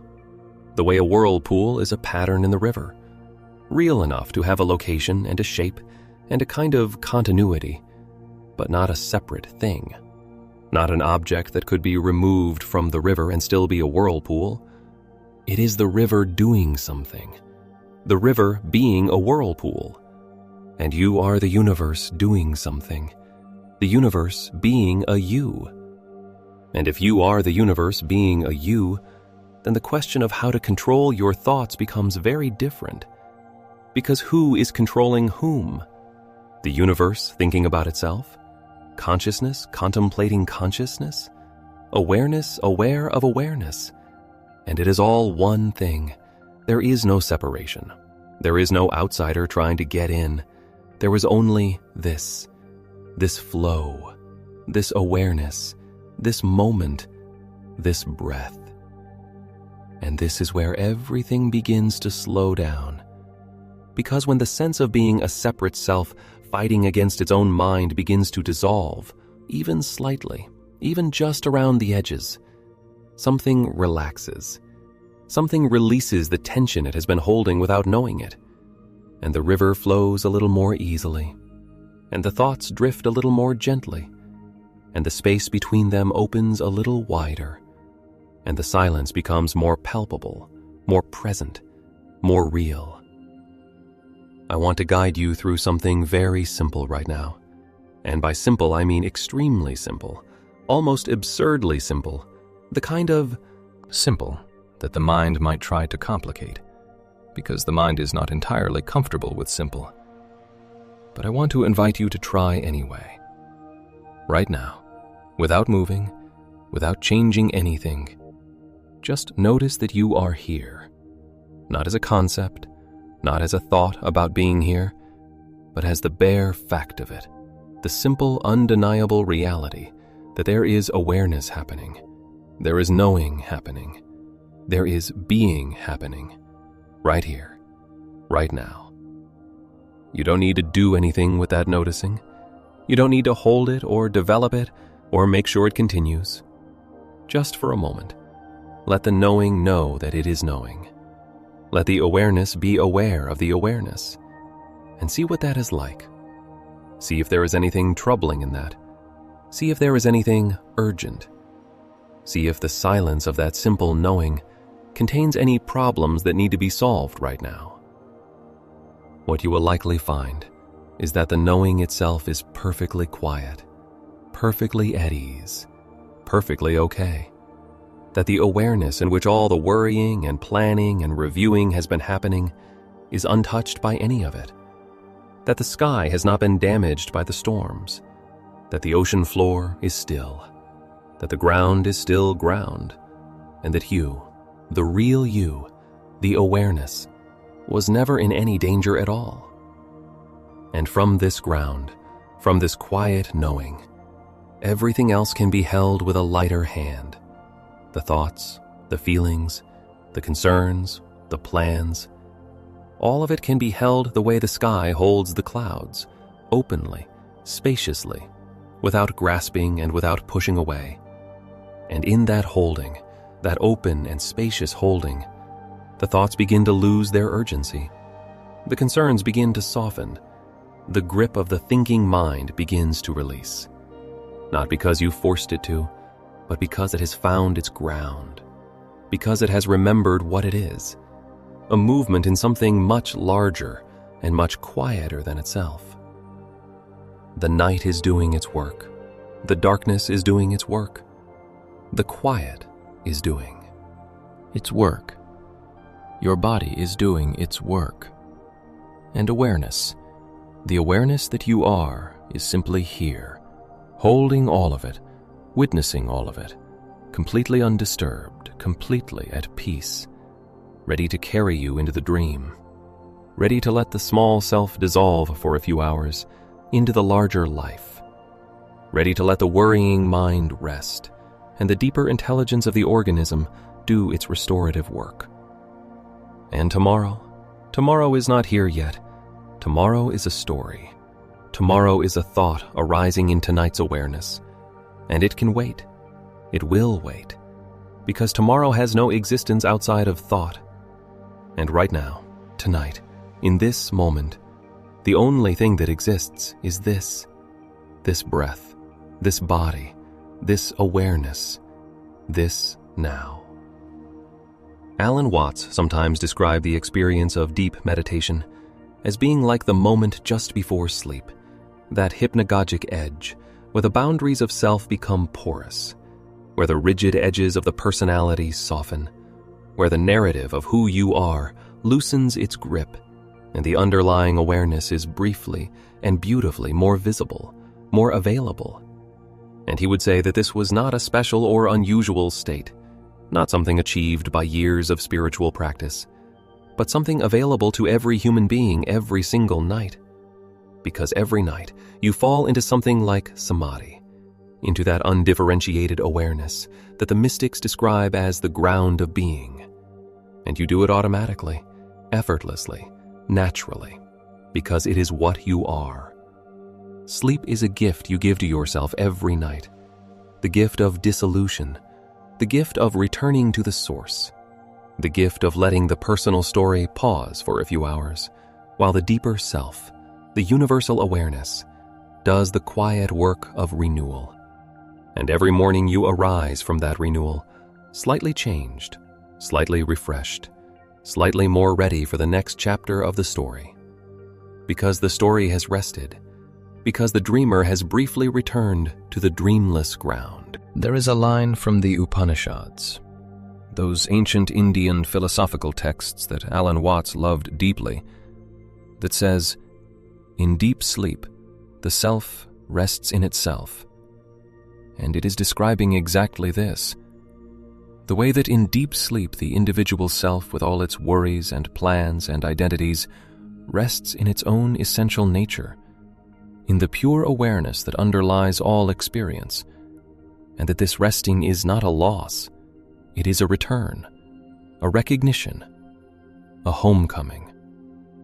And you are going home tonight. You are going home to that ground, to that source, to that quiet awareness that is the bedrock of your being, and everything that you are worried about, everything that you are planning, everything that you are reviewing and rehearsing and regretting, all of that can wait by the door while you rest. It will be there when you come back in the morning, and you will face it then, with fresh eyes, with a rested mind, with the clarity that only comes from having truly let go for a while. Let go. These two words contain the whole of the teaching. Let go. Not of life, not of love, not of the people and things that matter to you, but of the tight grip, the white-knuckle holding, the desperate controlling. Let go of the idea that you need to solve everything tonight. Let go of the belief that the thinking needs to continue. Let go of the story for a few hours. Let go of being someone who needs to manage and maintain and control, and just be, just breathe, just rest, just here, just this. The universe will hold itself together while you sleep. It has been doing it for 14 billion years without your help, and tonight it will continue. The planets will stay in their orbits, the stars will hold their light, the seasons will keep their promise, and the world will be there waiting for you in the morning, no worse for having let you rest. And you will be better, not in a productivity sense, not in a getting more done sense, but in the deepest possible sense. The sense of being more fully yourself, more fully present, more fully alive to the beauty and the strangeness and the goodness of being here at all. Because rest restores, rest reveals, rest returns you to what you always already are when the weight of effort is lifted for a while. Feel that weight lifting now. Feel the shoulders dropping just a little more. Feel the jaw releasing just a little more. Feel the hands opening just a little more. Feel the whole system of you trusting just a little more. Trusting the night, trusting the quiet, trusting the intelligence that runs beneath the surface of thought, trusting that everything is okay, that you are okay, that right here, right now, nothing is actually wrong, nothing actually needs to be fixed. The breath moves in, and the breath moves out.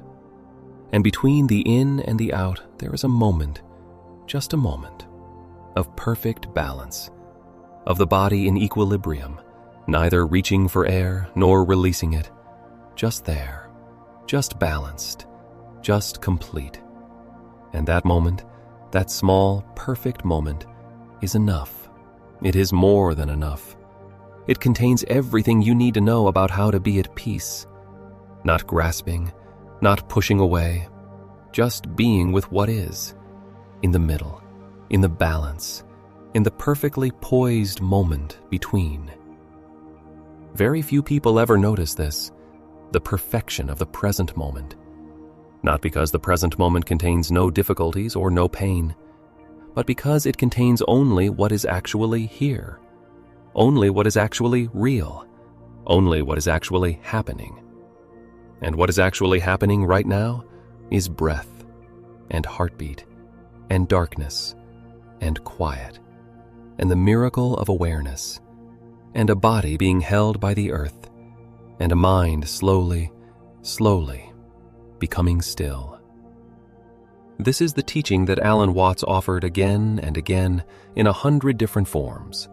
Not a formula, not a technique, not a set of practices to master, but a simple and radical invitation to notice what is always already here, to stop looking for the extraordinary in the future or the past or somewhere else, and to find the extraordinary right here, in the ordinary, in the breathing, in the being alive, in the simple, astonishing fact of awareness.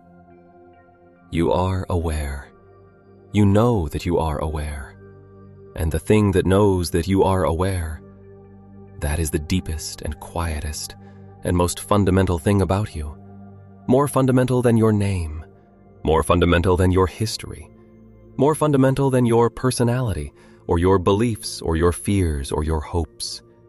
The simple fact of awareness, the simple fact of being the knowing, that is what you are, and it is at peace. It has always been at peace, and tonight you can rest in that. The thoughts will do what thoughts do. They will come and go. They will rise and fall. They will be interesting and boring and clever and confused, and you will watch them the way you might watch clouds from a hilltop, with a kind of gentle, interested detachment, not following them, not fighting them, just watching. And as you watch, you will notice that the watching is very quiet, that the awareness that is watching is not caught up in the drama of the clouds, that the sky is very much larger than any particular cloud, that there is always more sky than cloud, and that the sky is clear, the sky is open, the sky is at peace. And gradually, very gradually, the clouds will thin, and the spaces between them will grow, and the thoughts will come less frequently, with less urgency, with less of a sense that they need to be attended to, and the awareness will remain, open and quiet and clear, and the body will be heavy and soft and warm, and the breath will be easy and slow, and the night will be doing its work, and you will be drifting, gently, easily, naturally, toward the deepest rest. There is nothing you need to do now. There is nowhere you need to go. There is nothing you need to figure out. There is no problem that requires your attention in this moment. There is only this breath, this body, this awareness, this night. And the night is long, and the night is kind, and the night is full of quiet, and the quiet is full of something that is not emptiness, something that is not absence, something that is the opposite of absence, the fullness of being, the presence of awareness, the simple and radical fact that something exists rather than nothing, that you exist, that you know that you exist, that there is this, whatever this is, this extraordinary and mysterious and beautiful this. Rest now. Let the body be heavy. Let the mind be spacious. Let the thoughts move freely without following them. Let the awareness hold everything without grasping anything. Let the breath breathe itself. Let the heartbeat keep its rhythm. Let the body do its healing. Let the night do its work. Let the awareness be aware, without need, without agenda, without effort. Just this, just this, just this. And somewhere in the space between the thoughts, in the silence between the words, in the pause between the breaths, you will slip easily and naturally, the way water slips through a crack in the earth, down, down, into the deep, into the rest, into the dreamless place where the self returns to its source, and the universe breathes you for a while, and you are held, and you are safe, and you are home. There is no hurry. There is no deadline. There is nowhere you need to be, and no one you need to be there as. The whole of the night is yours. The whole of the quiet is yours. The whole of the awareness is yours. In fact, it is you. You are the awareness, and the awareness is here, and it is enough. It has always been enough. It was always already enough. Let go, breathe, rest, drift, fall, float, dissolve, return. You are home. The mind will try once more, perhaps. It will have one more thing to say, one more thought to present for your consideration. And you can let it say its thing, gently, without fighting it. And then you can let it go. like watching a bird fly across the evening sky and disappear beyond the horizon. It was there, now it is gone, and the sky remains, open and quiet and clear. And another thought will come, and it too will go, and the sky will remain, and the awareness will remain, and the quiet will remain. And gradually, the thoughts will come with the lightness of dreams, will become less like sentences and more like images, will become less like problems and more like poetry, will become less like something requiring response and more like something simply passing, simply moving, simply being what it is in the open space of awareness. This is the doorway. This is where waking becomes dreaming, and dreaming becomes the deep sleep that heals. This is where the day releases you, and the night receives you, and the whole of the universe takes a breath, and the self that was so concerned and so busy and so determined to keep thinking, finally, lets go. And you are already there. You have always been there. The door was never really closed. It was only your attention that was elsewhere. And now, gently, without fanfare, without effort, the attention comes home, comes here, comes to this breath, this darkness, this quiet, this awareness, this rest. Sleep now. The night is long and kind and full of quiet. The body knows what to do. The awareness knows what to be. The dream is already forming somewhere in the soft tissue of the sleeping brain. And the universe is holding everything, as it always has, as it always will, steady and fast and indifferent and beautiful. And you are part of it. You are made of it. You are it, knowing itself from the inside, from this small and temporary and extraordinary vantage point, this life, this awareness, this now. And now is enough, and now is everything, and now is rest. Welcome to the channel, Thoughts of Alan Watts,